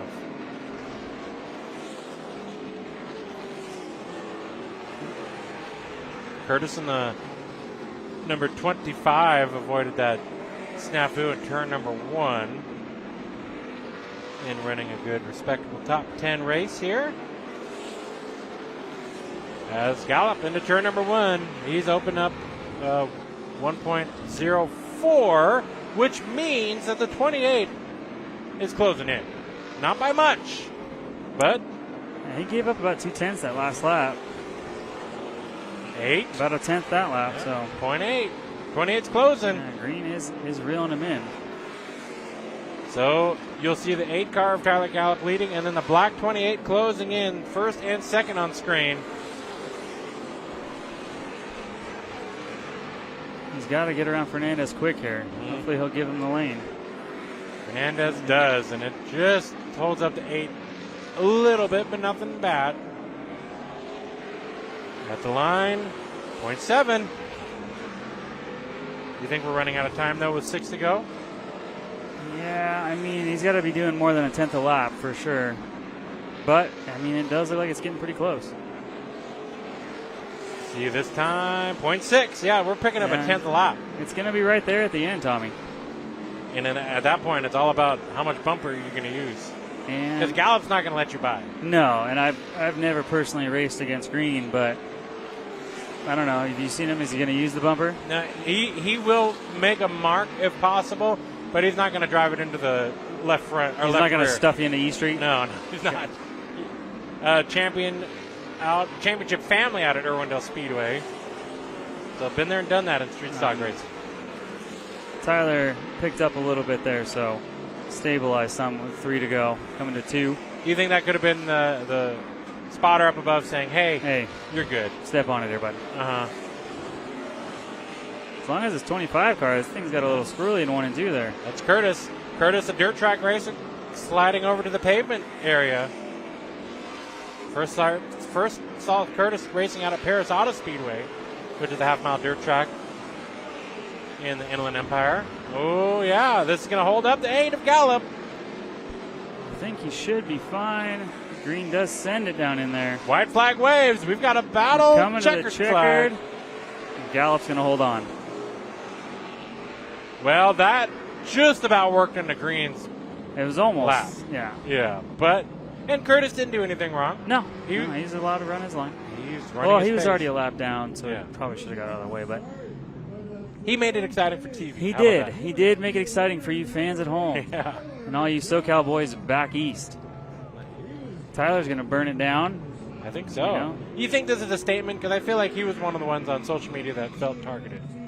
Yeah, I didn't read too much into it. I just saw a lot of, the stuff. Well, he passed. But he did. Yeah, he went through qualifying tech and pre-race tech, and Well, here he it's- is It's putting good it in for victory lane. him to show up after not having raced this season. I know he has a new career and some other stuff going on, so taking a little bit of time off to come out and park it in victory lane. I mean, you can't ask for much more than that. I definitely feel like this was a statement win. Congrats to Tyler Gallup, and we're going to get ready to send it trackside for victory lane.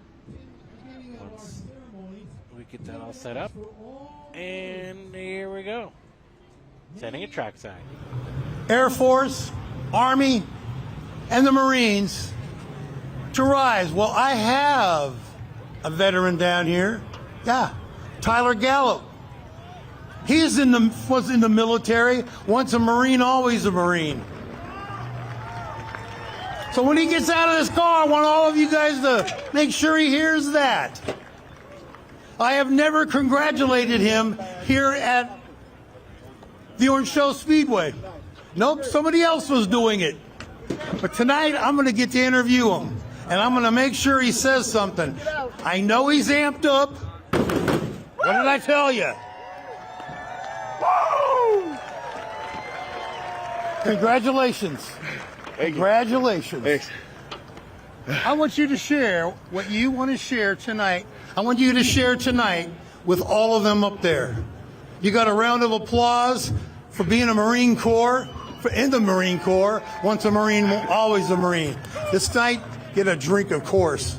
But I want you to share. Hey, first and foremost, I just want to thanks for everybody coming out tonight. This is a heck of a crowd.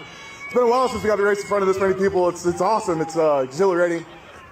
It's been a while since I've been here, almost a year. Decided to shake the dust off this week. I guess I still got it. I wasn't too sure yesterday, but hell, that was a hell of a race. Yeah, I'd just like to thank all my guys. We kind of busted on this thing this week, last minute, to kind of put it together. Didn't even have a front end on it a week ago.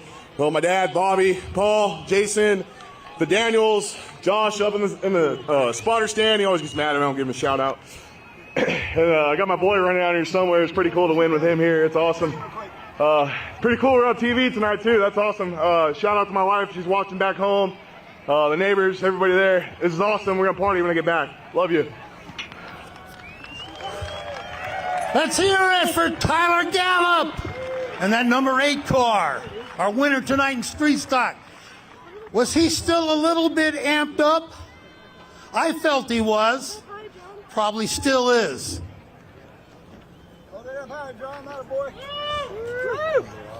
All right, fans, I got good news. Want to hear the good news? Well, congratulations to Tyler Gallup. This will conclude the local track racing coverage. Up next will be on FloRacing, the MMI Legends Tour West main event presented by Frank's Radio Services. So for those tuning in locally on Low Budget TV at Orange Show Speedway, like you do each and every race, this is where your night concludes, and you got to see your two local classes, but from here on out, FloRacing is the coverage spot for the MMI Racing division. And with that, we're going to step aside on FloRacing and be back for the MMI Legends Tour West. Yeah, I like to hear that. Let me hear everyone say, yeah. Yeah for beer. No beer. Okay, no beer. You guys aren't beer fans. I get it. Budweiser sucks. You know that. Bud Light sucks. Sorry. Wait, hold on, man. Just too quiet a little bit tonight. Let me try it. Everybody say yeah for some cold barley pops on Chappie. Hey, Robert, I got to borrow about $500. That was a lot of yells. Chappie, that's on your debit card? Buy it around. No, that's on you, baby. No, so at the end of the night, yeah, pits will be open, and Matt Paris will be in concert still. Thanks to Brent Seating and Air. What about all our sponsors from this? We know Tires, Innovative Auto Resource. I know Cable's here somewhere.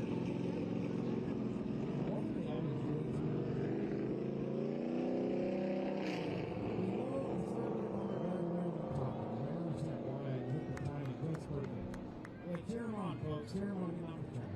Come on, get louder than that. Are you guys ready for the final race of the night? Man, I love these guys. This is one of my favorite classes to watch race, Robert. It is. It's a national qualifier, too. Then we got the Monster Mayhem machine. You guys, if you haven't seen it, you guys are going to love it. Really, MMI Legends.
Welcome back to Orange Show Speedway for the final race of the evening, San Bernardino, California, and it'll be the MMI Legends Tour West presented by Frank's Radio Services. And 30 laps of these MMI Legends Tour West competitors. Chase Bergeson and Brendan Rusbarski will be on your front row. Drake Carty and the 13 of Logan Chambers, row number 2. 30 laps of these legend cars. Kyle, have you ever raced a legend car? I haven't. I wish I had at some point, and I'm still kind of jonesing to try one of these days. You can see these legend cars go either way. We might stay green the whole way, or it might be caution after caution. We're going to find out. 30 laps, MMI Legends Tour West at Orange Show. Pretty even start there. Looks like the 22s, thought he was going to leave turn 2 with the lead, but they're still side by side. And we're now on the front straightaway. Dead even at the line. Give it to the 51 for lap 1. Rusbarski going for a championship here. Him and Mayhew, your top two in the points by a considerable margin. Just about these two going for the title.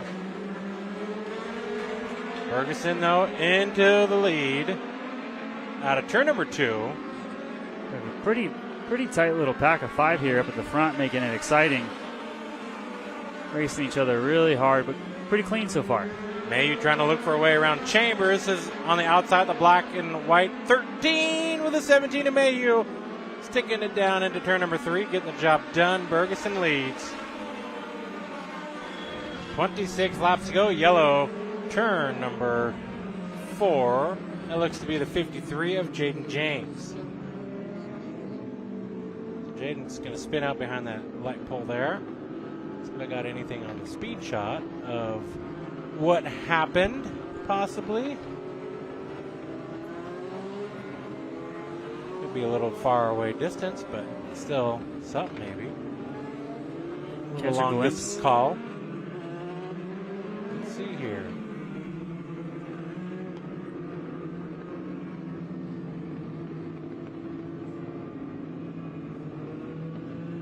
It's going into turn number 3.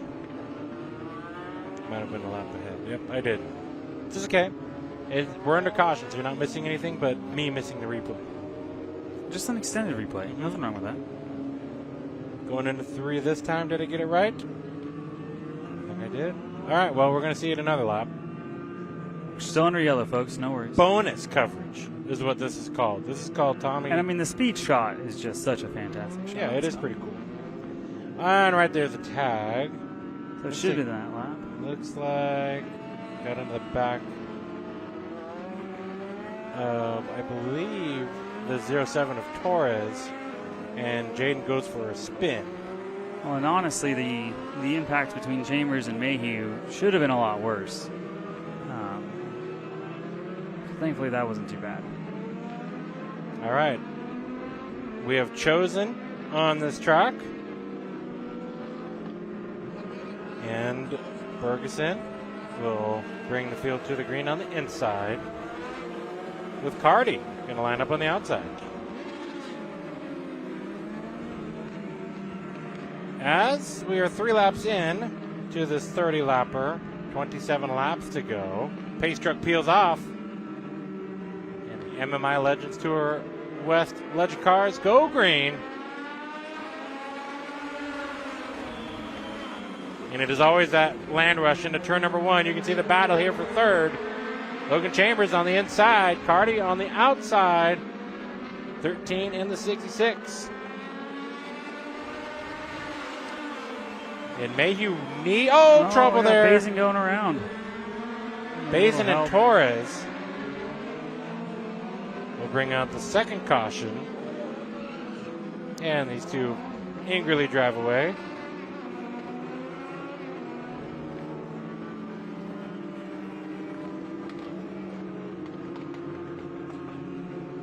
So let's get a replay of that one here. So we're going to see going into turn number 1. Right there, bumper tag, and up the track. We'll back this up a little bit more here.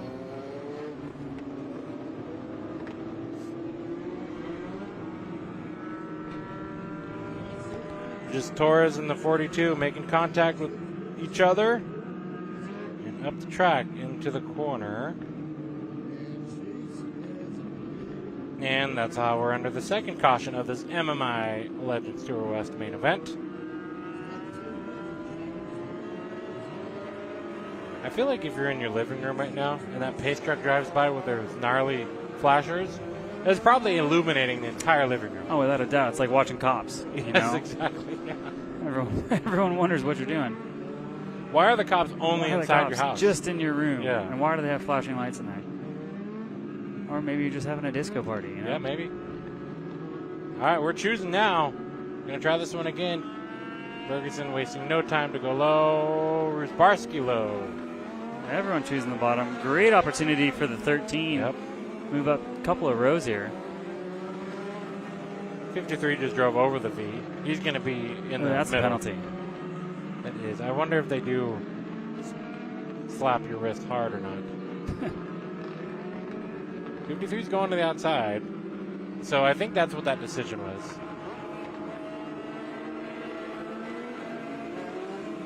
So lights are out. We are going back green next time by.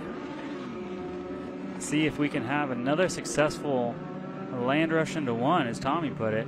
It is. I mean, you can see them hard on the brakes, stuffing it down in there to do what they can. And they have managed to pull it off every time so far. So back to green. Good restart for Burgesson. They went right at the first line. Yeah, gotten her real close. Yeah, they did. But another good restart there. So Burgesson, this would be a big night if he can get it done here tonight at Orange Show. Whole family and sponsors all putting in a big part of this night for the local stuff. Really good drive off of 2 there, as we have Mayhew starting to look at the inside of the 66. Mayhew's done every race tonight except for the street stocks and the enduro cars.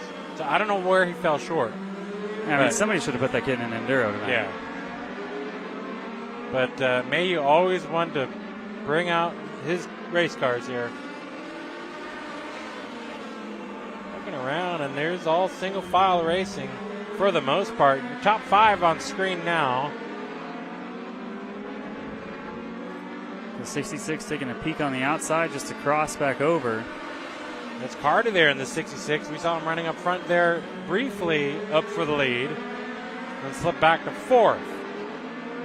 Logan Chambers, winner here in Legend Car competition in the past at Orange Show, running in the 3rd spot with Rusbarski leading the field in points here in the MMI Legends Tour West. Only has a 15-point lead over Mayhew. So Mayhew running inside the top 5 is helping. If the race ended as it is now, he would gain a little bit more points. But Mayhew's been keeping honest with Rusbarski this year. Lapper up ahead. Lee Kennedy looking to go a lap down. And Lee doing a great job of being respectful for your leaders, picking the outside groove.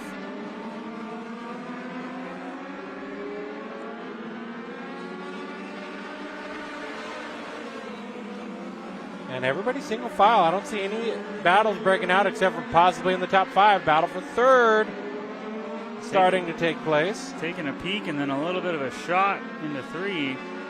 Carty in the 66. Chambers going to play defense. Pin him down low. 18 to go. Hanging tough on the outside. Going to send it down into 3. But Mayhew's going to take advantage of that one. And Chambers is just stuck now. He's just trapped on the outside. Needs to just check up there, tuck back in behind Mayhew. Yeah. Give it another shot. And I think Chambers might have been hoping that the 17 was going to close in on 66 quicker. It didn't pan out. There is your brake check in line. The leaders get around another lap car. Starting to see a little bit of separation between the first 2 and then the next 3. That's Emmanuel Reyes on the 48. Going 1 lap down. Emmanuel's going to go outside and be very respectful, which is always good.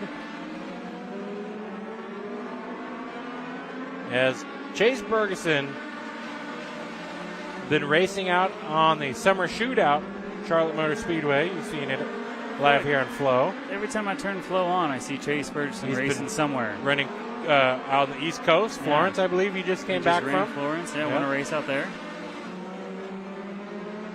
And here he is at Orange Show, back home. Mayhew trying to get up to the 66 of Hardy.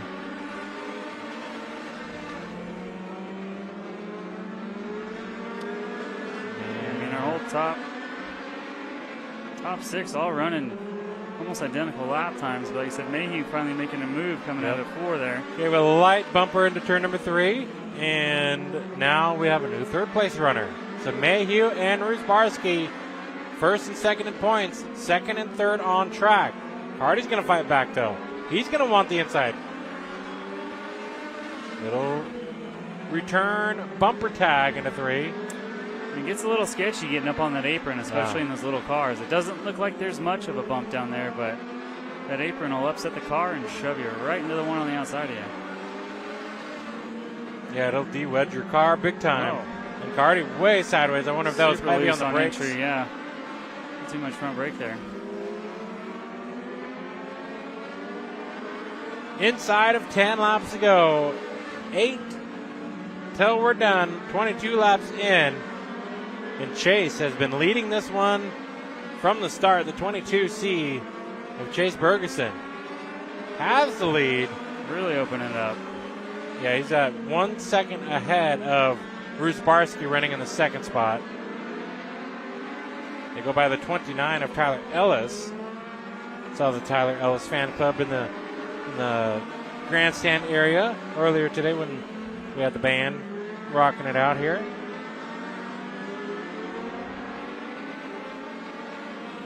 Well, very respectful race, I feel like, for these legend cars here tonight.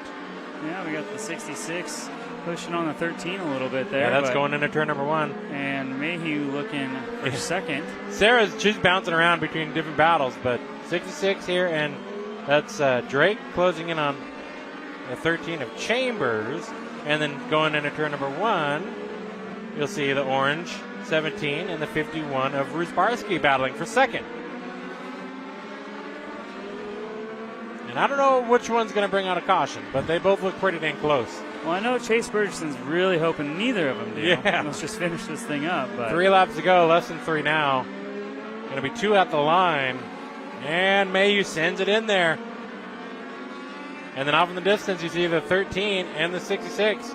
Chambers leading this little pack. So he's going to give him a little shot. Side by side coming off a 2. This is the struggle bus race. We're going to return the favor in a big way. Big hit. I think we're going to see it one more time here. Yeah, we're going to stay on this one here. Maybe not. Going to the lead. He was smart. He waited. He's going to wait till 3 and 4. Oh, we're wrecking in 3 and 4. In front of your leaders. You right see in front of your leaders. Yellow is going to come out. We are going to have a restart. Exactly not what Chase wanted. Not everything about that. This race was over, and we got 3 of them wadded up in the middle of 3 and 4. Oh, man. Chase was coming across the line, coming to bring it home, get the trophy, and we got 3 of them stacked up on top of each other over there. Well, I'm going to see if I got a replay of it from maybe our lead cam got it, but I don't think so. I think we were filming the finish, basically. So let's see here. You see the leader react. Chase having to react to these 3 cars. What did their speed shot get? Here, do this little thing. And this is where, if I was leading the race, I'm like, just throw the checkered. I mean, we taking the white. If I'm running second, it's like, no, this thing ain't over yet. All right, so look at your center of your screen right here. And then it gets worse. Oh, T-bone there. Pretty big impact. And you can see, I just want to point out while we're on the shot, these cars, these 3 cars, and the 4th car is your leader, and the caution comes out now. Chase was what? 300 feet from victory? Yeah. So close. All right, well, we're going to pick up one more car. This is the one that... The T-boning? Ellis, I believe. No, Ellis is on track. I can't see. Is that That's 70. Okay. I was able to look with my eagle eyes. Jake Hill running in the 12th spot. Unfortunately, going to need the hook. The Tommy hook. I didn't invent it, but someone else named Tommy did. You can take credit for it, Tommy. I'll take credit for it tonight. Yeah, there you go.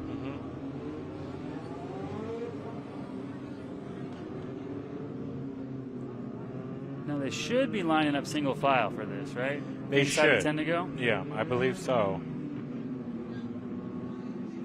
Which will be good for our leader. This car must be really banged up because you would think that it could at least roll down the hill into the infield. Yeah, I mean, that bumper bar might be I think it's more pretty locked up. far into everything up front there.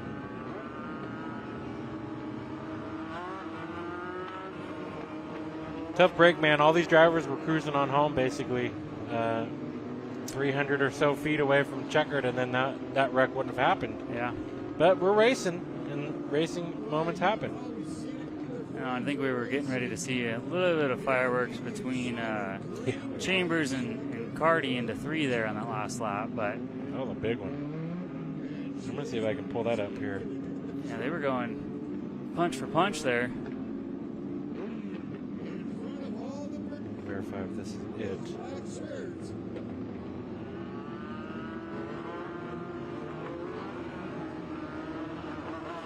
All right, I think I got the sequence here. Taking a look at our battle between Hardy. So there's a little tough stuff into turn number 1. And Chambers said, I remember that. Boom! Look at this slide by Carty. And it's not done because... Oh, maybe it was done. I really think he was like, I'm going to set him up for 3. Right here. And then the caution comes out. Like, there's no point in hitting him here. He can get me back, so I might as well wait till 3. I'll move him right out of the way. Yeah, I'm sure those are a little bit testy right there. Think about it yet, Tommy? No. No? It's only been 2 minutes. Yeah, that's true. They hold on to these things for decades. Bury it deep. That's what racers do. Mm-hmm. Now, when you had a squabble out on track, did you have would you confront as soon as possible? Meaning, you go to their pits and say why, or on track with a bird, or were you the type that took it to the pits, settled down as much as you could, and waited for them to come to you? And if they didn't, that was all you needed to know about respect. Yeah, I mean, depended on who it was. Okay. Certain people, Sure. like you need to address it right away.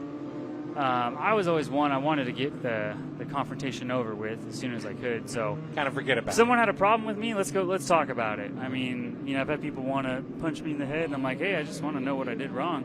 If I did something wrong, sure. But yeah, when people have wrecked, I mean, I think back to 2018 or 19 when the car got destroyed the first night. I'm like, I was mad at the whole field because you kept getting run over. It was just everyone, but yeah, I mean, to do it on the late models, it was harder to do it on track. I mean, me personally, I didn't want to tear the car up. Right. Street stock, you might go up and give them a shot with the bumper under yellow or something, or drive into their door because you're not going to hurt the car as bad. But some of these guys want to take it out on track. They want to fight in the pits, and at the end of the day, we're just supposed to be out here having fun, right? Right. Yeah. You know, I always felt that I see from my view, 100 feet up from here. I've always thought that the drivers had it was like a two-way street. And it was either, like you said, sorted out then, or it just matures over the next race. And sometimes that's a week, sometimes that's a month. Yeah. So, or if you do it right at the off season. Yeah. What did Devin say?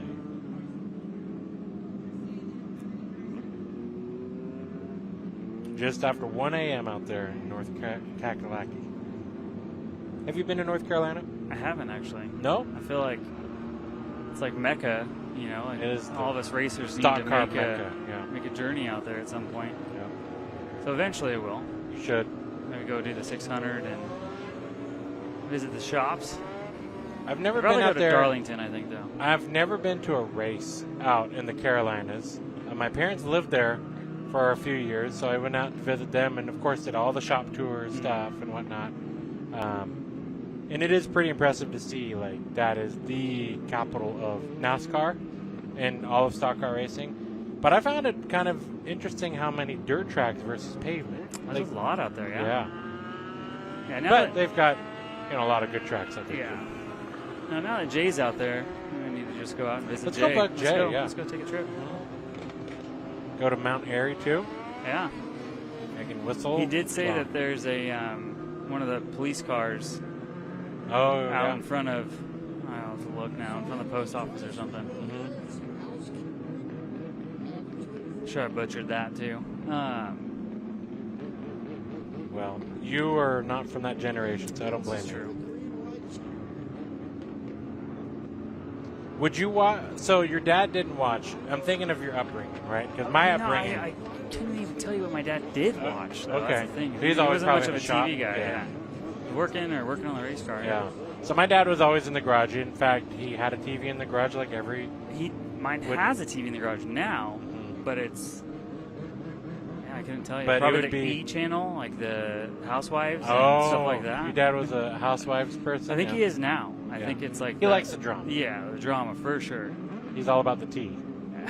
No, my dad, man, he would be all the old time shows he loved, right? And then there'd be wrestling that would pop on occasionally, but I felt like it was typically like the 50s, 60s, 70s, The old television. sitcoms. Yeah, that make you feel warm and fuzzy about Yeah. how life should be. Yep.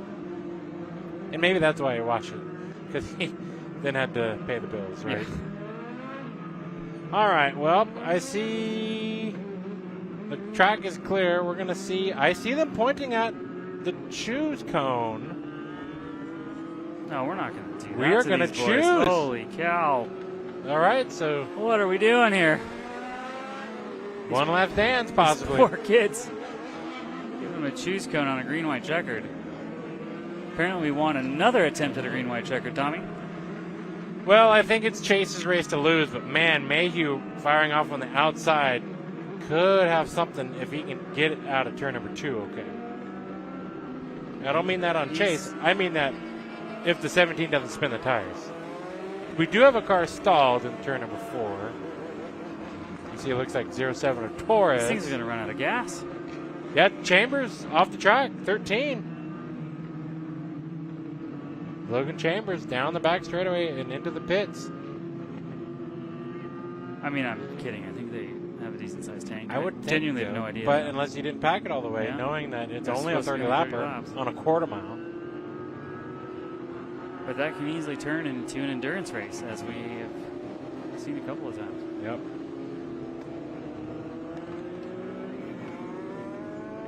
All right, Torres does get fired away. We have chosen up till now, and that open row is going to become a bonus for somebody. It looks like Kennedy, maybe. Either Kennedy or Ellis.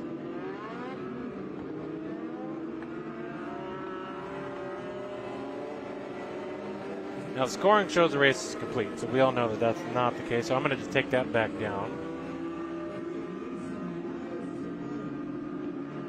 And we're going to ride it out here with a green-white checkered at Orange Show Speedway to cap the night of racing. Chase Bergeson bringing this field to green. He's got to nail this restart. And he does. Mayhew fires off well, though, on the outside.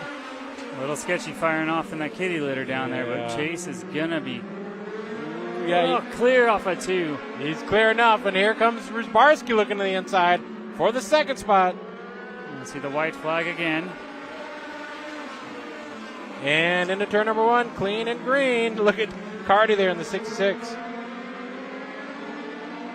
Through turns number 3 and 4, Chase Bergeson, double checkers at the line in tonight's MMI Legends Tour West main event, presented by Frank's Radios. The kid got it done. Got it done. Got it done with all the friends and family of Bergeson here tonight. And people from Toyota of Redlands as well. Some great sponsors of not only Chase, but the track. Oh, man, this grandstand's going to go wild here. Absolutely nuts. I think there's like 400 Chase shirts out there I mean, tonight. they're literally, what, Literally. 10 miles or less away? Not even 10 miles. Not even 10, probably, yeah. Right there in Redlands area. Chase climbing out of that race car. Man, I wish I could get out of a car that quick.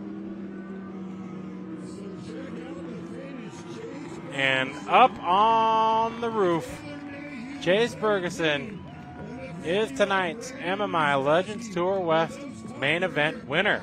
Let's see if the whole grandstand goes down there to join him. We're going to send it trackside. Yeah, my brother. Good job, my man. You don't go to bed. I love you. I love you. Thank you. Yeah, everybody. Hey, All right. Here we are in Victory Lane, picking up a dominating win tonight. Oh, what a good night for you to win, right? Your family was sponsoring it. Huge night. Chase Ferguson picking up the win. Congratulations. Yeah, thank you. I can't thank all the Ferguson employees and Toyota Redlands employees for coming out and supporting us tonight. You guys are the best. You guys, you guys are the reason this all happens for me every other weekend. So I can't thank you guys enough, and everyone watching at home. You guys are the best, and thank you to Jeremy Doss, Paul Smith for coming out. He's owner of Toyota Redlands. He's awesome. All my amazing sponsors, SAG, Ferguson's obviously, Bonafide, IBOC, DMS Crane Service, OGO, Bernardi and Donovan, Ken Grody Ford, and Elite Car Stereo. Also, thank you to JT for coming out. Matt Ferris, thank you for playing music for everyone, being really entertaining. Can't thank you guys enough. That was pretty badass. Hope you guys had fun tonight. Well, let me tell you, it was a good night for you to win, right? Got all the crew here, bringing out all the families. Pretty awesome, dude. Congrats. Big win for you. That was a pretty awesome win. Thank you. Yeah, it's a really big win for me. First Cars Tour West win, so it took us a while. It took us about almost 2 years there, so glad to finally check this one off the list and go on to whenever we're racing next, which will probably be in like 2 weeks or so. All right, do it again. Hey, check out that trophy, dude. Thanks to Spears, it is so cool, man. All right, thank you, man. Your winner tonight, Chase Ferguson. Oh, man. Hey, that was a good, you guys were rocking it out there, man. That was awesome, dude. Thank you. There's the band, dude. These guys were rock stars. Mayhew. And we meet again. Dude, man, that green-white checkered was almost yours. What do you think, bub? Yeah, I thought it was a good race. Congrats to Chase, and good job to Brendan and everybody else in the top 5. And yeah, I had a good race going. Started 5th, so unfortunate. Messed up my qualifying, obviously, on me. And yeah, the car came in a little late, but what can you do? I just tried to do the restart, kind of saved me there. I needed to get by Brendan for points, and yeah, I was hoping to get by Chase there, but I did what I could, and yeah, so we'll regroup and hopefully get him next time. Regroup, do it again, race at the next racetrack. On we go. P2 tonight. Taylor Mayhew. Congrats. Oh, what's up, Mr. Rusbarski? P3 tonight. Crazy battle. Almost snipped the lead there at the last green-white checkered. What do you think? Yeah, it was definitely an interesting race. You know, it's tough to be so close and yet so far. I felt like we had a really good car. You know, Ricky Schlick spent a lot of time here. This is his home track, and a huge thank you to RSR and Ricky Schlick for letting us get a setup here and a good baseline we could work off of. And I think we made some really good improvements to it. It obviously showed on track. You know, we were extremely competitive, especially at the start of the race. I think during that long caution lap session with 3 to go, I didn't really put enough heat in the tires, and the thing tightened up a little bit, so we just missed it. And going on the low line for that restart also didn't help. But, you know, that's what we do. We learn from our mistakes, and hopefully we can do better next time. You know, it really takes a village to run these cars. So a huge thank you to all my sponsors, David's Racing Products, Syncal Glass, Geiger Manufacturing, the Sign Depot. We got a new hood sponsor here, Versatile and Stone, and Patrick's Performance Graphics. And another huge thank you to Go Motorsports on the East Coast. They got us our parts this weekend. If it weren't for them, we wouldn't be able to be out here. So huge thank you to everyone that helps us come here. And huge thank you to all you fans out there. You know, if it weren't for you guys, we wouldn't have a sport to run. So all the support, it's really cool to see all these people at the short track race and stay until 11 o'clock at night. So this is awesome. So great job, Brendan. This is another young kid that's running up and down the state, tri-state, going to other states, racing. Great job, kiddo. We'll see you in Roseville next weekend, right? All right, dude, man, this is your first time. Dude, I met this kid earlier. It's his first time here, first time in one of these cars. Sat on the pole yesterday. Here you are, top 5 today. Pretty cool. Yeah, I mean, this racing is super cool. It's very brutal, though. They use your bumpers, bottom's dominant, so it's very different from what I'm used to from dirt. But, I mean, I love it out here. This is awesome. Well, Drake, what do you think of these cars? Are pretty exciting. You guys are a dirt racer. You're going to be racing Friday with us up at Kevin Harvick's Kern Raceway at our dirt track with the World of Outlaws. You'll be in the micro sprints, right? Or the lightning sprints. Okay. So pretty cool, man. You're dirt, asphalt. This is what racers do. You race anywhere, anytime, anything. Yeah, anything I can get in right now is useful. Seat time. I can't thank JD Industries, Jeremy Doss, Mike Doss, Brian Bergeson, Kevin Bergeson, the Bergesons, everyone, for giving me this opportunity. I mean, this is really cool racing. I love asphalt now. This is awesome. This weekend's been amazing. Rich. Dirt's for farming, bro. Asphalt's for racing. Just kidding, Rich. Yeah, I can't thank Rich enough. He's been with me both days. My parents, mom, dad. Dad can't be here right now. He's back east in Boone, Iowa, but I'm sure he'll be pretty happy with the P4. But everyone else that helps me, iBox Springs, Inland Rigging, Tom and Chrissy Dunkel, anyone that helps me, Last Lap Insider, and all you guys fans up there. Thanks for supporting. Tri-Tip on Flow. Everyone that's helping and supporting, I really appreciate it. Thank you. And my grandpa, too. He's up in the stands over here. Well, it takes a village. He's got one. Drake, congratulations. Thanks for coming racing with us. Oh, man, what do you know, kiddo? Great job, dude. Here you are. Look at that, dude. He's got a support system, man. Congrats, dude. What do you think? You know, these cars are real fun to run. You know, first time in it, I think a top 5's all right, you know. So, tell us how old you are, where you're from. Give me a little bit about you, because I've not seen you in the top 5 before. I want to hear your story. I'm 13 years old. I'm from the high desert. I originally came from dirt. Then got the opportunity to run with Bergeson Heating and Air in the mini stocks here and regular race nights. So now I'm here doing this. Hopefully I can stay in it for a while. Well, I'm so proud of you. Great to be here, right? Racing is cool. It's a great place to be. And I know your parents. When my kid drives, Saturday night, 11 o'clock, where's your kid? Mine's at the racetrack. It's a pretty darn cool place to raise your kids, so congratulations. Thank you. All right, come on, make some noise. All right, good job, buddy. Okay, who's having fun? And that's going to wrap it up here from Orange Show Speedway live on FloRacing. Thank you all for joining with us here tonight from wherever you're watching from around the world. And we appreciate each and every one of you for making this happen here. As we'll wrap it up here from Orange Show Speedway, congratulations to Lenny White, Jeffrey Peterson, and Chase Bergeson on their Spears Cars Tour West, MMI Legends Tour West victories. As that's a wrap here. We'll see you next weekend, All-American Speedway, live on FloRacing with the NASCAR ARCA Menard Series West, and the rest of the season live from the Spears Cars Tour West on FloRacing. Thank you all for joining with us tonight, and we'll see you at the races. Good night, everybody.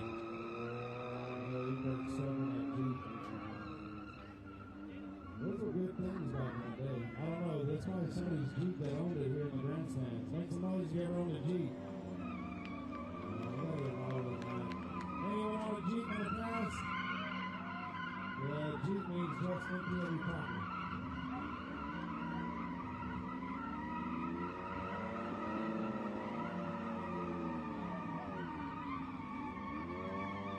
Get your drinks. Kids are going to be open as soon as the Mayhem machine is done. Autographs in the cars. These guys will let you walk around. Bob Smith, thank you. You're the man. Remember, monster trucks. You love it. I know it. Boy. I'm amazed those tires haven't said Kapoo yet. Matt Ferris wants to come back. You guys want Matt Ferris to come back? Make some noise. You want Matt Ferris to come back?